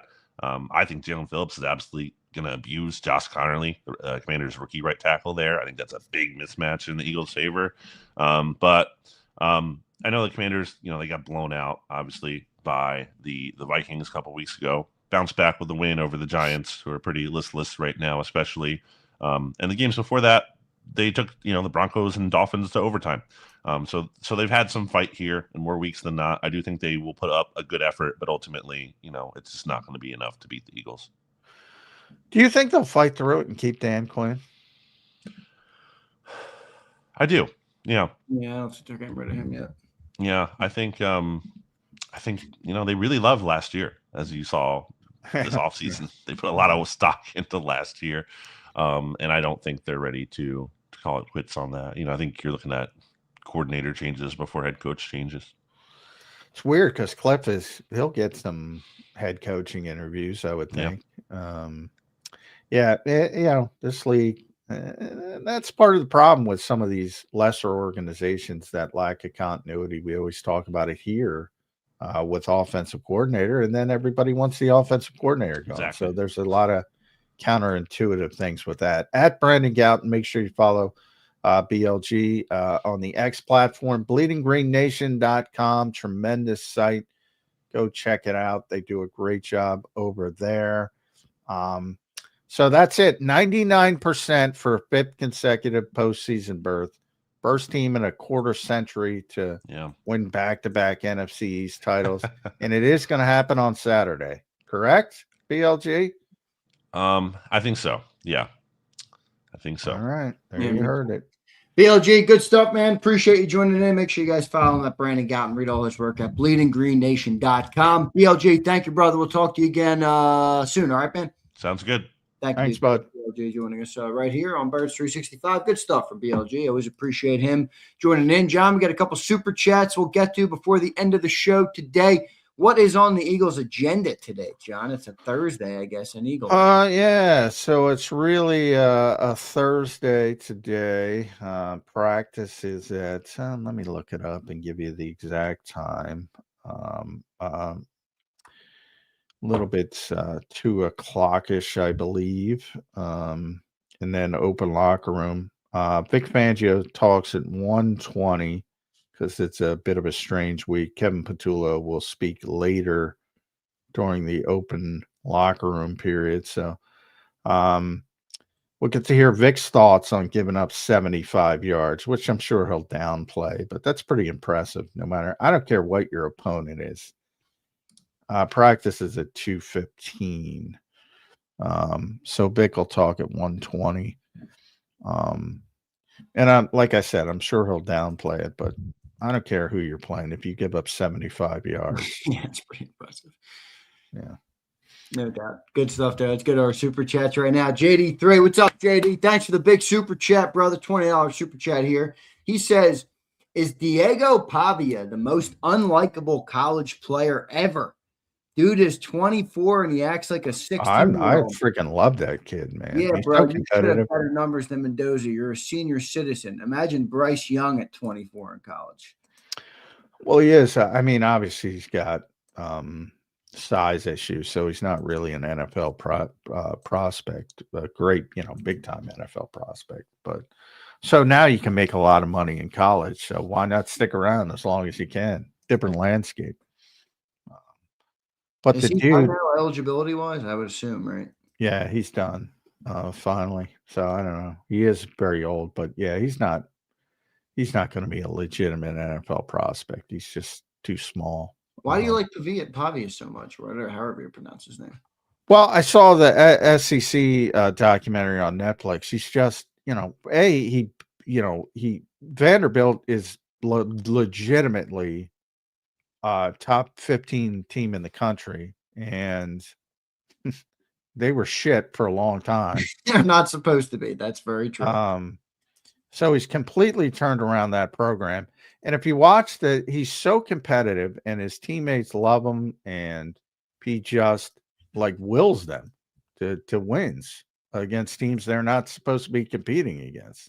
So I don't know how you don't like him. No, I don't dislike him. I just, I think he does come off sometimes as a little bit of a jerk. Well, hey, quarterbacks in college, guess what? Bunch of them are jerks because they're treated like not Mendoza. He's not a jerk, but that's all right. Yeah, I don't really care. I mean, he's allowed to do whatever the hell he big wants. Man on campus is a phrase for a reason. Yeah, and there's other guys like you're right. Mendoza's very very religious and very well-centered. But I like what Mendoza does for his mother. My mom has MS, like his mom has MS, and I appreciate the way he handles her. That's just a personal, but I do appreciate that from him. JD, thanks for the super chat, brother.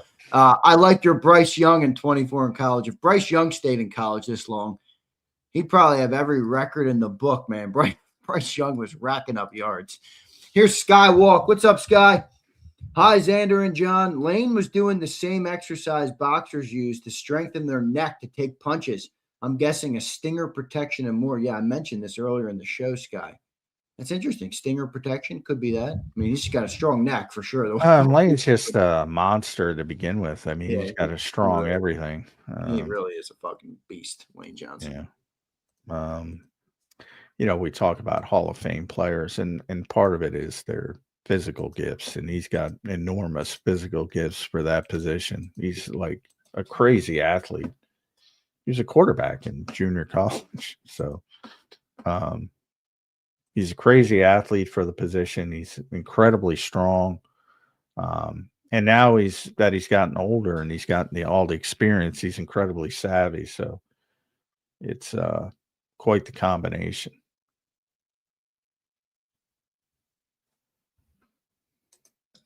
Scott, appreciate you checking in, brother. Good comment there, and appreciate you pointing that out. I did see that. I guess I'll finish up the boring ass Hard Knocks today after I get off the air. I don't really want to, but I will, just to make sure I'm up to date on everything. Appreciate all of you guys checking in today. John, your final thoughts here on a Wednesday edition. You mentioned practice around 2 p.m. Vic Fangio will speak. Why do they always split up the coordinators now? They normally split them up. Well, they don't split them up on a normal week, but they never have normal weeks anymore. If there were a Sunday game, they'd both be going on Tuesday. Michael Clay as well. We don't get Michael Clay on these short weeks. It's only because it's a short week from Sunday to. My question for Michael Clay is, what took so long to get to Britton Covey? That's my damn question. Yeah, we've asked him that. He had some, as I said, he had some serious health issues last year. Couldn't grip the football. So does it ever piss you off, John, like being a reporter and just you guys constantly just get lip service answers? I mean, I get there's sometimes where you get off the record, and there's people who are more open than others, but I mean, holy shit, I listen to all these press conferences and I just hate the cookie cutter, same bullshit answers. Yeah, of course. I've totally checked out on Nick Sirianni. Sorry, Nick. I mean, he doesn't give anything valuable. So, yeah, of course. But you have to get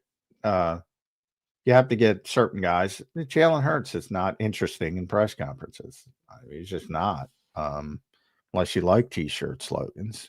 I don't think he's very interesting. There are times you need to get people on the record about certain circumstances. I mean, the thing that frustrates me the most about Nick is the injury stuff. I mean, it's gotten to the point and it's disappointing from our perspective because a lot of us don't even ask. I put myself in that category because it's a complete waste of time. And that's, not the way he should be doing the job, but it's his, he's the head coach. It's his right. I think it's silly, but that's all I can say. I'm not going to get upset about it. I mean, I think he makes himself look bad. I think he hurts players. I think he hurts. And by that, I mean, a lot of times when guys are dealing with something that he doesn't want to talk about it, and fans say, like Britton Covey, perfect example. Why haven't they gotten to Britton Covey? Well, not a lot of people know he had nerve damage from the injury he had last year and couldn't grip the football.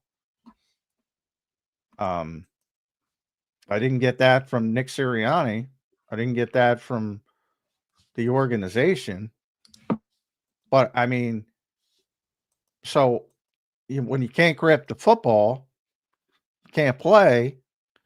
And it took a long time to where they were comfortable seeing that he was back to where he needed to be. So that's partially the reason why it took so long to get to him. And remember, he had left and he was with the Rams for the entire. So then he came back. So he's, from that perspective, working his way back into the team and the organization. But yeah, there's a lot of context that goes missing because their lack of honesty and lack of,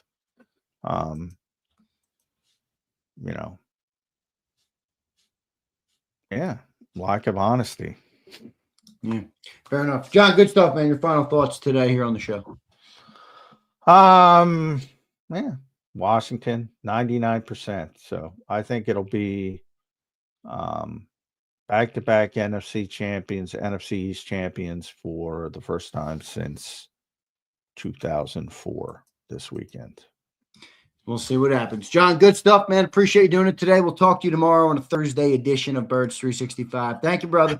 All right. Thanks, all. All right. Thanks, John. There's Johnny Mac, John McMullen joining me right here on Birds 365. Appreciate him doing it today. Appreciate Mike Gill and Brandon Lee Goutin for their contributions to the show today. Always good to hear those guys and their opinions on the show today. I'll take some comments from the great people of JAKIB Nation.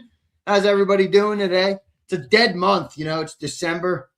Got kind of a slow-ass schedule. You get the Raiders, you get the Commanders. I feel like everybody's like waiting for the playoffs at this team now at this point, which I understand. I understand. You had a 3-game losing streak and you bounce back versus the Raiders. It's not particularly the most enticing football or enticing television. So I get that part of it, but definitely a little bit of a slow month here in December. Not a lot of activity going on.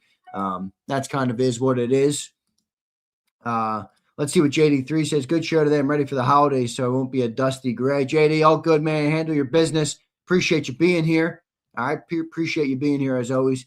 Watching Calc attempt to block is mind-boggling. I don't know why they keep using that guy to block. J-Mac got to ask if Nick's willing to put his job on the line for Calcaterra making a block. If he says no, then ask why the hell they keep asking him to block. It's a fair question. Andrew, what's up, Andrew? Zander, I wasn't here Monday for my Goddard jersey. Been sick with COVID, and my birthday's Saturday. All I want is another solid win. Nice, Dirk. Appreciate you, brother. Zander, mom has MS. Yeah, my mom is Hollywood. I'm blessed, but I guess our family is blessed would be the right way to say it, that my mom is a fighter, one, and my mom is disciplined. And I'm not to say that other people don't have it, but, she was lucky to not have an overwhelming case. Like, she's not in a wheelchair or anything like that. Like, Mendoza's mother is obviously in a wheelchair and stuff like that. So, but my mom got diagnosed with, it's actually a crazy story. She got diagnosed with a stroke. And this was when I was a senior in high school. She got diagnosed with a stroke on my birthday, May 10th. She got diagnosed with a stroke. They misdiagnosed her. She did not have a stroke at all, which is insane to hear, by the way. Doctors misdiagnosing a stroke, treatment for a week. Are you kidding me? I used to say to her, sue these people. You could have, but whatever. That's another conversation. Went back in, ultimately ended up diagnosed with MS, and my mom totally attacked it. Like, when I say attack, I mean, she figured out everything with the diet. She figured out everything, from a working out perspective. My mom is in her 60s and just dominating life. She looks the most healthy now she's ever looked. Really, she looks unbelievable. She works her ass off. She eats perfectly healthy. She does everything to nip it in the bud, and so much so to the point where she got fully 100% off of the MS medication, because, a lot of times you get this stuff and doctors put you on medication. You're supposed to take this medication for life. They told her, you're going to be on your medication for life. My mom said, no freaking shot am I taking this medication for life. She took it for, I think, a year and a half, and she was working. And she does not take any medication. She moves perfectly healthy right now. She eats well. She works out every single day. My mom is a freaking beast. My mom is a beast, no doubt about it. So God bless her. But thanks for the prayers. I appreciate it, man. It's one of those things that it's gone today, but it could return at any time. It's like one of those things. So, she just stays adamant and stays working hard. So it's good stuff for her, man. I'm proud of her. Mama didn't raise no victims. No, she did not, Jason. I always say that. You can be a victor or you can be a victim. Be a victor. Here's Deshay. Watch my grandma take her. Well, sorry to hear that, Deshay. That's very sad, man. That's very sad. Sorry for your loss, brother. No doubt about it. Sending prayers. Thanks, man. It's all good. It happened quite a bit ago, and the family's all healthy now. So I appreciate that. I appreciate everybody. Chris Scott, me too, man. Mama Krause is a legend. All right, Mama Krause is an absolute legend. So good stuff there all around. What are you guys feeling on the game this weekend, man? For the Eagles, Eagles Commanders. Kind of a nice gift to have these two Commander games with Marcus Mariota as their quarterback, but it feels like the Eagles are. Look, I know it. By the way, I get so many fucking comments from you guys. Some people say I'm the biggest Eagle hater and a fake fan. If I give the Eagles 1 ounce of credit, other people are like, oh, Zander's back to being a fucking homer. It's like, just shut the fuck up and enjoy the content. All right, please. I feel good about the Eagles right now because I feel like they're while they haven't proven a whole lot, they still have the pedigree to, if they play their game or even just a mediocre game, they can beat anybody, and are they going to be able to rise up and do that, in the playoffs? Sure, they got to do it, but I still have confidence that they will. That's the one beautiful part about football is that your team can look like dog shit, but any given Sunday, that saying exists for a reason. And that's kind of how I feel going into the playoffs. Dude, any given Sunday. Forget what you did in the regular season. Forget what the rankings are. Forget what Kevin Petula has done. Forget what Jalen Hurts has done. Any given Sunday. Play to your potential. Play your game. Play a good game. They could march their way to another Super Bowl, especially with this defense being as consistent as they are, So, let's see what they end up doing. But here's Kevin. What up, Kevin? Xander, this seems nothing to say, but do you think they were all bored other than the O-line injuries? Well, what do you mean bored? Like the team? I don't know that bored is. I think the fans are bored right now. I think the fans are bored, Kevin. I think the fans are bored in that the team has been so consistently inconsistent this year. People don't know what to make of them. They beat up on a shitty Raiders team, and it's like, good job, but is that who you are? I think the fans are a little bored and waiting for potentially waiting for the truth of the team, figuring it out where they are. I think there is still a sense of optimism in the air. I'm optimistic. I mean, I know people will call me a homer. I'm not a homer. I don't ever view sports in that way. Where I know some people like to be fans like that, where it's blind confidence all throughout. That's not really my style. Everybody can do what they want. It's not my style. But I do have a sense of confidence because of everybody around the league of like, I don't know, like, I get it. Are you really nervous about playing the Bears? I get it. They're a solid team. They're a good team. I'm not trying to take away from the Bears, but do you really feel like we can't win a game versus the Bears? Do you really feel like we can't win a game versus the Packers or any of these teams? I don't. I feel like if the Eagles play their game, they can beat any of these teams. I feel like you can beat any of these teams, but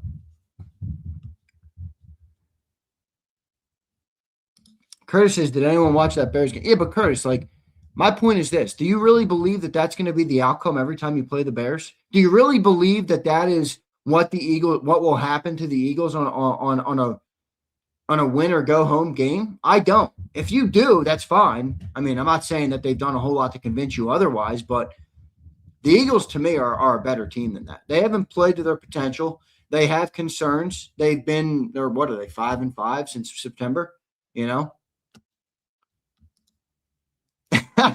Sig says, Z, my boy said you were slinging him cups at Edgley. I fucking ran. I loved Edgley, Sig Lord.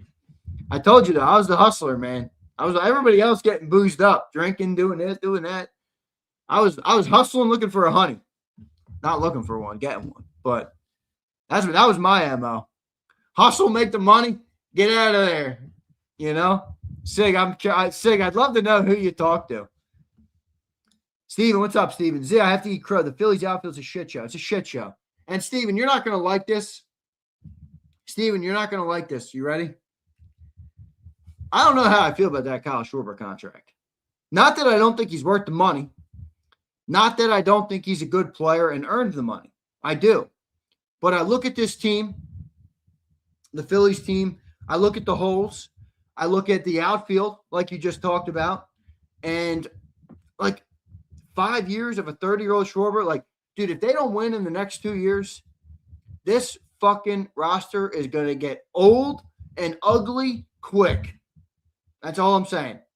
Philly's got to win, and they got to win quick, bro, because you're going to be looking at a 34-year-old Turner, a 34-year-old Harper, a 34-year-old Schwarber. You're not going to have a good outfield. You got Schwarber who can't really play any field in the position, or any position in the field, excuse me. Yeah, I don't know, dude. Like, they better capitalize. Don't get me wrong. I like Schwarber, but it does limit you when all he can be is a DH. So now you got this shoddy outfield. I mean, does anybody think they're winning a World Series with fucking Brandon? Who do they got in the outfield? Adonis, I mean, it's okay. It's okay. You know, I'm worried about Wheeler too, Jason. I'm worried about Wheeler too. And he's the thing keeping the thing together in terms of having an ace. You know, so I don't know, dude. It's the Phillies got to capitalize in the next 2 years, 2 years, Steven, or to me, they're going to be cooked. They're going to be cooked. But we'll see. No, you don't have to be young in baseball, Brandon. But my point is you got these expensive ass contracts. You got no outfield. The team is really not built a great way. Like Trey Turner should be a leadoff, but like sometimes he's not a leadoff. They like putting Schwarber at the leadoff. He's not really a good leadoff. You should want to get guys on base and then bat him home, but they love to hit home runs. So they set the lineup differently. They put Schwarber at the one. Like the team to me is not built fundamentally sound like a good baseball team. You know, get a fucking outfield. Put Trey Turner at the leadoff. Get your fastest guy on the bag and then play small ball and hit him home. They don't want to play that way. They don't play fundamental baseball, you know? The bullpen is shoddy at best. You know, I think the closer that they brought in last year is a good closer, but, you know, he was kind of inconsistent last year after a good start for him. No relief pitchers. Your best starting pitcher right now, Zach Wheeler, is who knows? Who knows? So I can't say I'm too optimistic on the Eagles or the Phillies right now. I got to be honest, guys. Can't say it. I mean, look, they still have a good team, but my biggest gripe with them is the way they're built in terms of lineup, you know, and the pitching too. Obviously, the relief pitchers are not very good, but like, I'm sorry, but Kyle Schwarber as the leadoff, I get it. It's fun. Yeah, he gets home runs. He's good in the leadoff. That's not fucking good baseball. That's not fundamental good baseball. That doesn't make sense from a lineup perspective to have Kyle Schwarber as your leadoff hitter.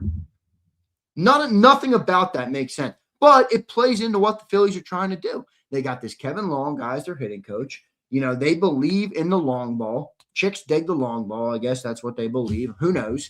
And that's what they want to do. You know, that's what they want to do. So, you know, I'm with you, Catch. I'm old school. Give me the fucking fast dude, you know, who will get on base at the one.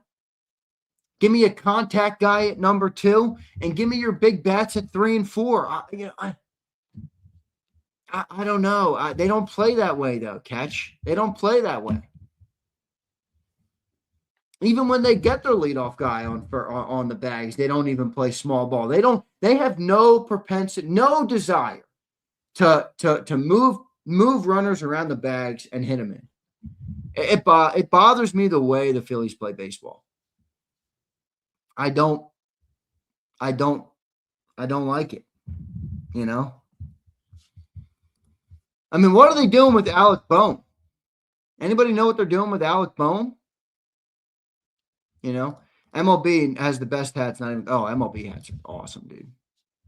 I almost loaded up the Yankee hat for the show this week because everybody was crying about Hurts wearing a Yankee hat. I thought that was pretty funny. Sounds like another Philly team we have, Gary.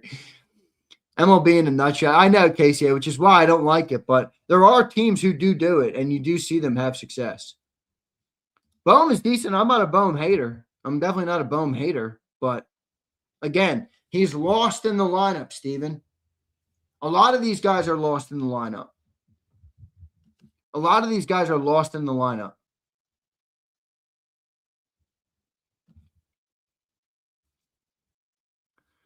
Oh, you can definitely play longer in baseball, Brandon, for sure. You can definitely play longer.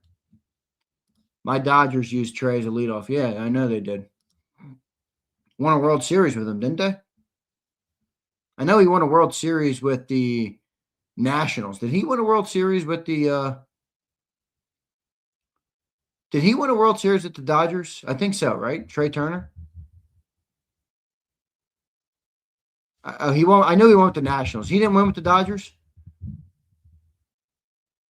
No, I knew it was I was there, guys. I was at the game. Game 7 of the World Series. I was there in Houston. I was there. I showed you guys the Corvette. Minute Maid. I was at the Game 7. Remember, they pulled the Corvette out onto the field. This was at Game 7. Where's the date? Minute Maid Park, October 30th, 11:06 p.m. That was right when the game ended. There's the celebration. I was there. I was at that Game 7. Pretty cool. Pretty cool to be at Game 7 of the World Series. Yeah, Nats won. And Astros, I don't know why I thought he won the Dodgers too, but he didn't. Phillies hats are hard. Yeah, they don't compare to the Yankees hat. Don't compare to the Yankees hat. Although the Phillies hat is good. I got the black Phillies hat. I like the black Phillies hat. I got them all. I got the red one. I got a bunch of them. But 2008, I was at the 2009 Game 2. I told you, Catch. I don't know if you heard. I was wearing Yankee gear at that game. Game 2 of the World Series at Yankee Stadium. I wish I had that photo on my phone. I have it downstairs. It's me and my cousins. My two cousins, and my uncle are decked out in Phillies gear. Me, my brother, and my dad are in Yankee gear.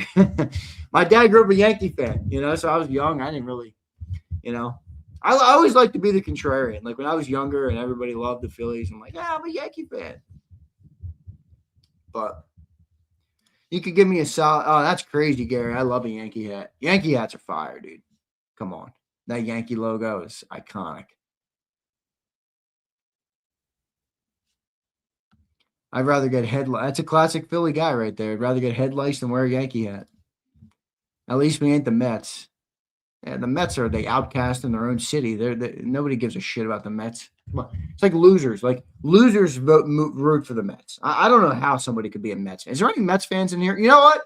My boy Tony's a Mets fan. My boy Tony. By the way, shout to Tony. Tony, if you're listening, I appreciate you.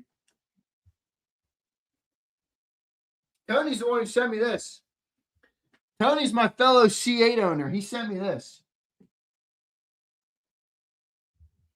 It's a C8 poster. Got the purple one, the blue one, the orange one, the red one on there. There's my boy Tony. There's my boy Tony. I got that in the frame. That thing's going in the garage, Tony. That thing's going in the garage once I get my new place. But yeah, Tony, you're a Mets fan. I don't know how you do it. I mean, you're rooting for. You're not even the number one team in your own city. I mean, you're the Mets. I mean, it's brutal. I mean, I don't know what you want. It's like rooting for the Jets. I mean, what the fuck? Game 7, banging on the trash can. That a boy, Big Z. They lost the game, so my trash can banging didn't work. All right. Here's Tyler. I also love to be the contrarian. Me too, man. I loved it. The whole reason I became an Eagles fan was everybody else rooting for the Pats here in that 05 Super Bowl. That's pretty funny. Pats won that game, 24-21, I think it was. Yes, being a Mets fan, tough being a Mets fan, I agree. Go Birds. All right, Tony, that's all that matters. Good stuff. Here's Shady. My thoughts on what the lineup should be. Crawford, Turner, Harper, Bohm, Schwarber. Ugh. I can't say I like this lineup, bro. And it's not you, it's the players. Garcia, Marsh, Realmuto, and Stott. Ugh. Yeah, if the Phillies don't win in the next 2 years, I don't think they're going to win with this group. All right. I don't think they're going to win with this group if they don't win in the next couple of years. But Brandon says, yo, everyone, giveaway Friday. Is that what you want to do, Brandon? I didn't set the date yet, but you're speaking for me, Brandon. That's fine, though. I'll do Friday. We will have a giveaway this week. If you want to do Friday, that's good for me. It's going to be I know it is, man. They got how many they get any more Japanese players, the Dodgers?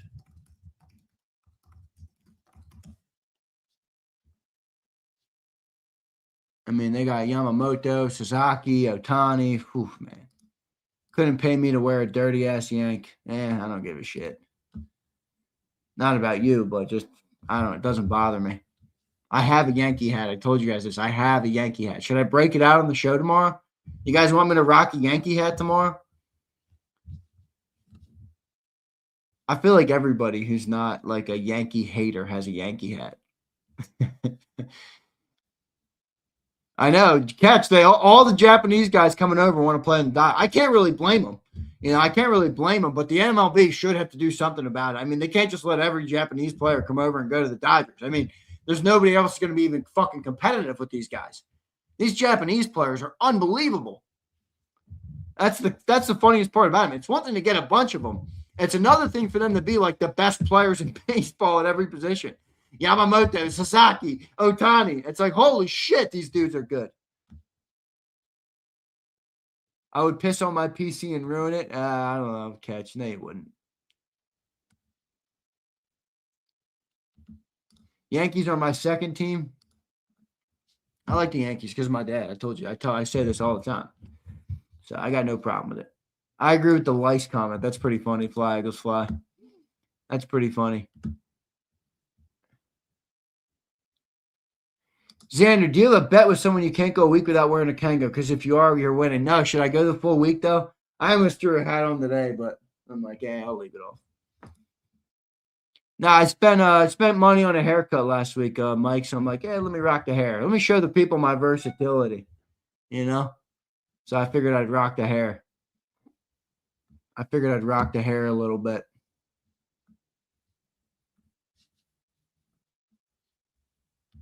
Dodger 3. I think Dodger 3-peat will be happening. I live in Braves country. Oh, Braves are brutal. Fucking hate the Braves. Big Z, you look good without a hat. Thanks, Tony. Wild Bear likes the hair. Thanks, Wild Bear. When we get in the I think I'm gonna go. I might start doing a Sixers show in the seat when the Eagles season ends. JD. It's tough for me to do right now. I mean, I watch them. I haven't been as consistent watching them. I try and catch them whenever I'm in my studio and they're on for sure. But they play tonight or what? They play Friday.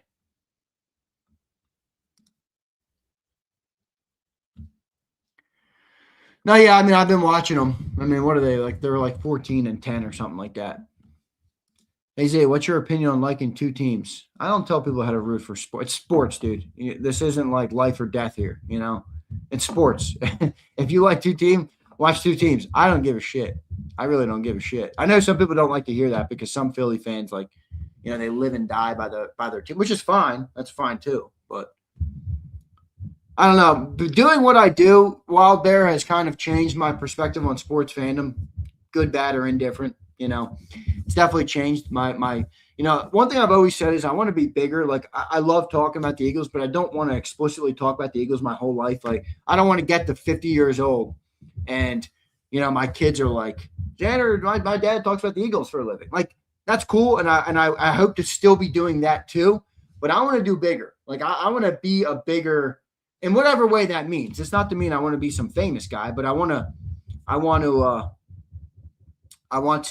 just expand who I am as a professional, and I love content. I love YouTube. I love making content. I love being the voice and the face of content. I got no problem doing it. I think I'm a lot more knowledgeable about a lot of other things than just football. In fact, football is probably not even in my top 5 of things that I would be good at talking about. Some things you got to be careful talking about though. So, but cheesesteak reviews, that would be great, Catch. Go around, make a cheesesteak channel. I would do that. I'd probably get real fat. It wouldn't be good for the heart, though, Catch. All right.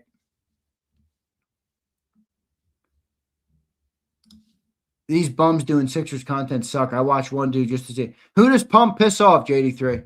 I don't hate them all. I like a couple of them. I like that Philly take with RB. I think he's good. I like the way he does content. He's a cool dude.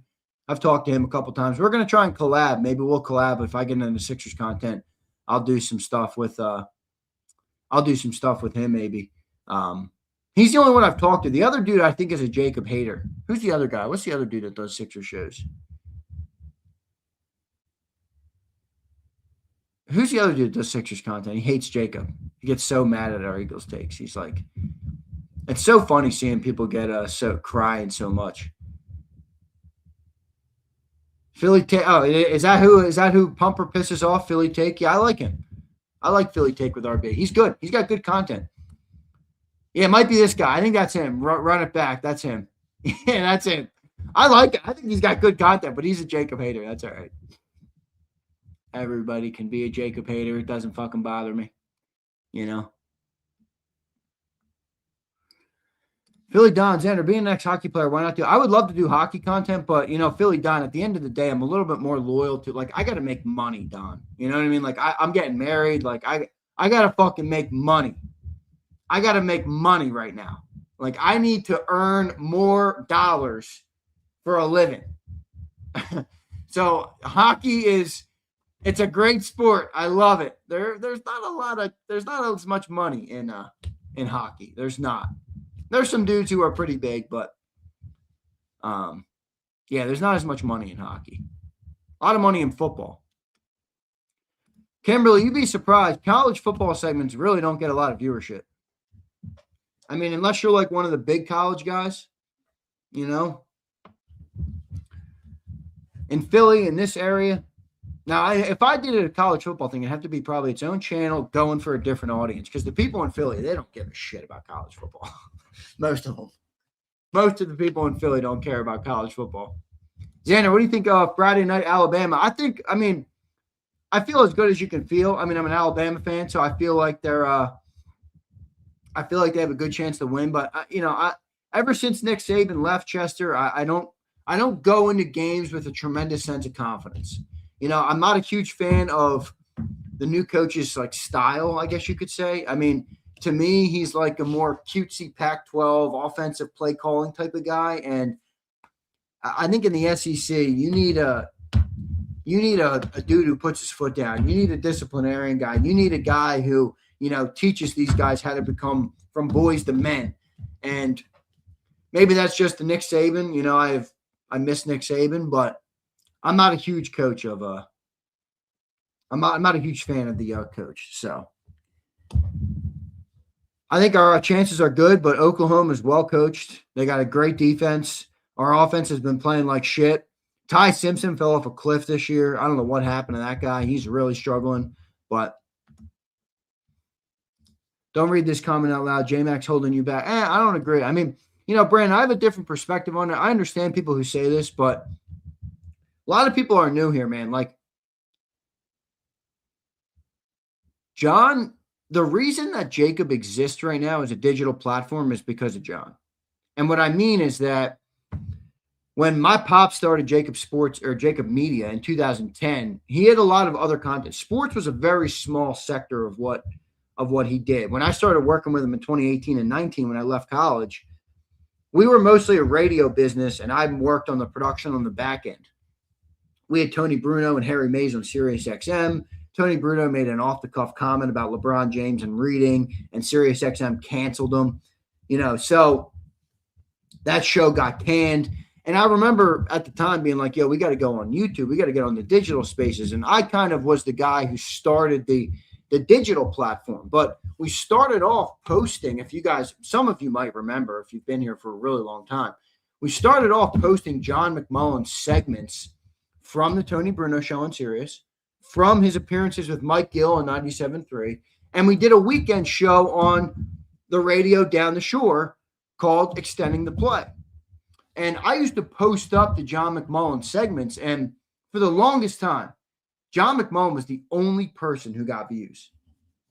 Like we had the middle, we had Barrett Brooks, we had Eitan Shander, we had Harry Mays, we had Tony Bruno, and none of them really got views on YouTube. Now, part of it is algorithm. You got to get into the algorithm, but John always got views, and I said when John got views, I'm like, we got to launch a show with John, John. And that's how John and Jody came to be, and Birds 365 launched. And, we built from there, launched the middle, launched the National Football Show. And, we've obviously gone through a lot in the last couple of years with JAKIB. And I feel like we've now stabled the ship. But, that now the question is, where do you go from here?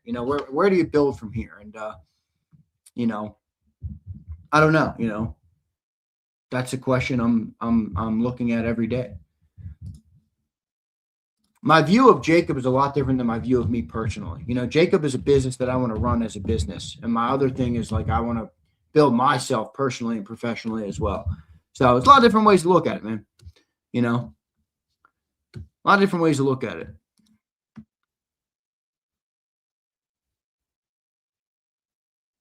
Your boy, Rob Ellis. Rob Ellis was not my boy. I'm not a fan of Rob Ellis at all. He brought nothing to the channel. Like, literally, talk about nothing. He brought zero to the channel. He was a waste of every dollar of JAKIB that we paid him. Every dollar.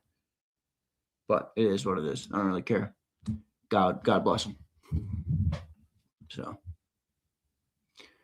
we can't argue with views on what John brings. Well, look, a lot of people, you guys also miss this too. Like, some people prefer different styles of content. A lot of people like listen to John. I mean, our most watched post-game show segment is John McMullen every week. I mean, so a lot of people look to John as a voice of reason, because I know some of you say he carries the Eagles water. Some of you say he's an Eagles hater. He is pretty down the middle. He is never too high and never too low on things. People like that perspective. So it is what it is. I love John. I have a great respect for John. I do. And a lot of you are very off base when you say he carries the Eagles water. I mean, trust me. He tells them to fuck off more than any other guy in that room. I guarantee you that. He tells them to fuck off way more than you guys think. I catch his always comment. He's gargling Bob Lang. I'm like, dude, you have no clue. That is not true at all. That is not true at all. You guys got to remember though, if you criticize certain things too much, the Eagles will just wipe out your access. So it's like, what do you want?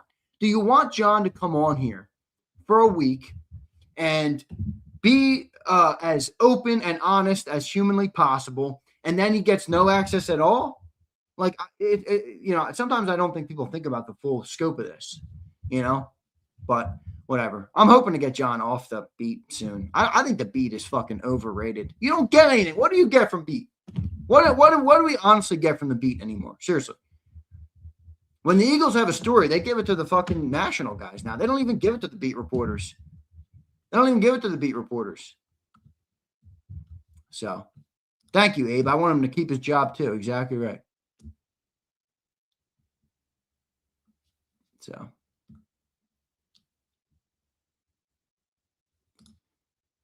nothing happened with John, Chris. Nothing. John's going nowhere. Nothing happened with John. I'm just talking to the people in the chat. That's all, bro. That's it.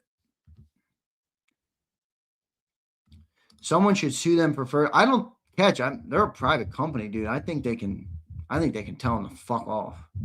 Honestly, as much as I don't like it, I'm pretty sure there's no leg to stand on when it comes to First Amendment when you're talking about a private company. I mean, the Eagles are a private company. Yeah, they can kick whoever the fuck they want out, dude. I mean, I think at least. I don't know if they're considered press or not. Is it considered press? I don't know. It's press when you're talking about governments. It's not press when you're talking about a fucking sport. I don't know. I don't really know. So, we have a voice who's in the... Yeah, I don't know why people complain about it so much, Philly Tide. People just want to be right. People just want to hear what they want to hear. So, Zay, do you like... I do. I like Broads a lot. Actually, I talked to Broads, Steven. Broads is going to try and join Bird soon. I talked to him actually yesterday. He's a very busy dude. He's got kids, obviously, and stuff. So, but he's going to join. He said he's going to join. So we'll figure something out in a couple weeks. So hopefully I get Birds on in a couple weeks. But wow, Dolphins are benching Tua. How about that? Grant Cohn would get thrown out in one day, Brandon, I love the way Grant Cohn covers the 49ers. I think he does a great job. I think Grant Cohn does a great job. I wish we had press like that.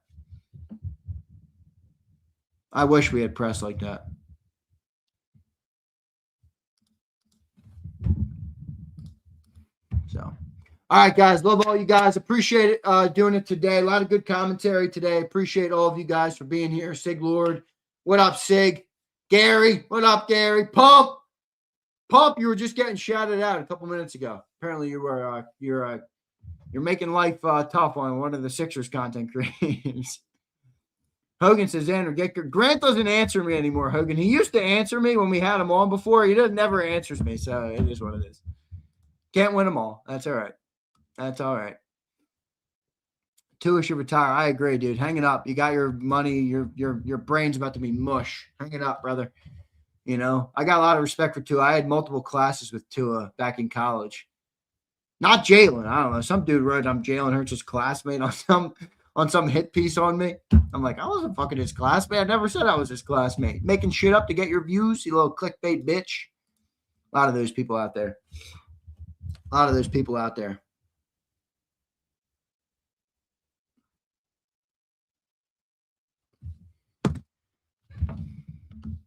All right, guys. Brandon, appreciate you, bro. All good, man. Brandon, opinions don't bother me, brother. I don't expect everybody to have the same opinion as me. You can have an opinion on anything you want, Brandon. I hate communists like that. You can't have this opinion. You're this for having this opinion. Shut the fuck up. I see life differently than you. What do you want, a fucking cookie? What do you think you are, the smartest guy in the world? I have opinions. I don't expect people to have the same opinion as me. If you do, that's cool. If you don't, all good. All right. It's funny how Sills, yeah, I agree, Catch. I like that. I think it's a good dynamic. But all right, guys, love all you guys. Appreciate it. See you next time, everybody. You've been listening to Birds 365, the destination for the passionate Eagles football fan who bleeds green. If it's Eagles football, we're talking about it. Debate inside the locker room and guests that are some of the greatest football minds from around the region. We hope you enjoyed the show. We know we had a blast. Make sure to like, comment, and subscribe, and we'll be back soon. But in the meantime, hook up with us on social media at JAKIB Sports. See you next time on Birds 365.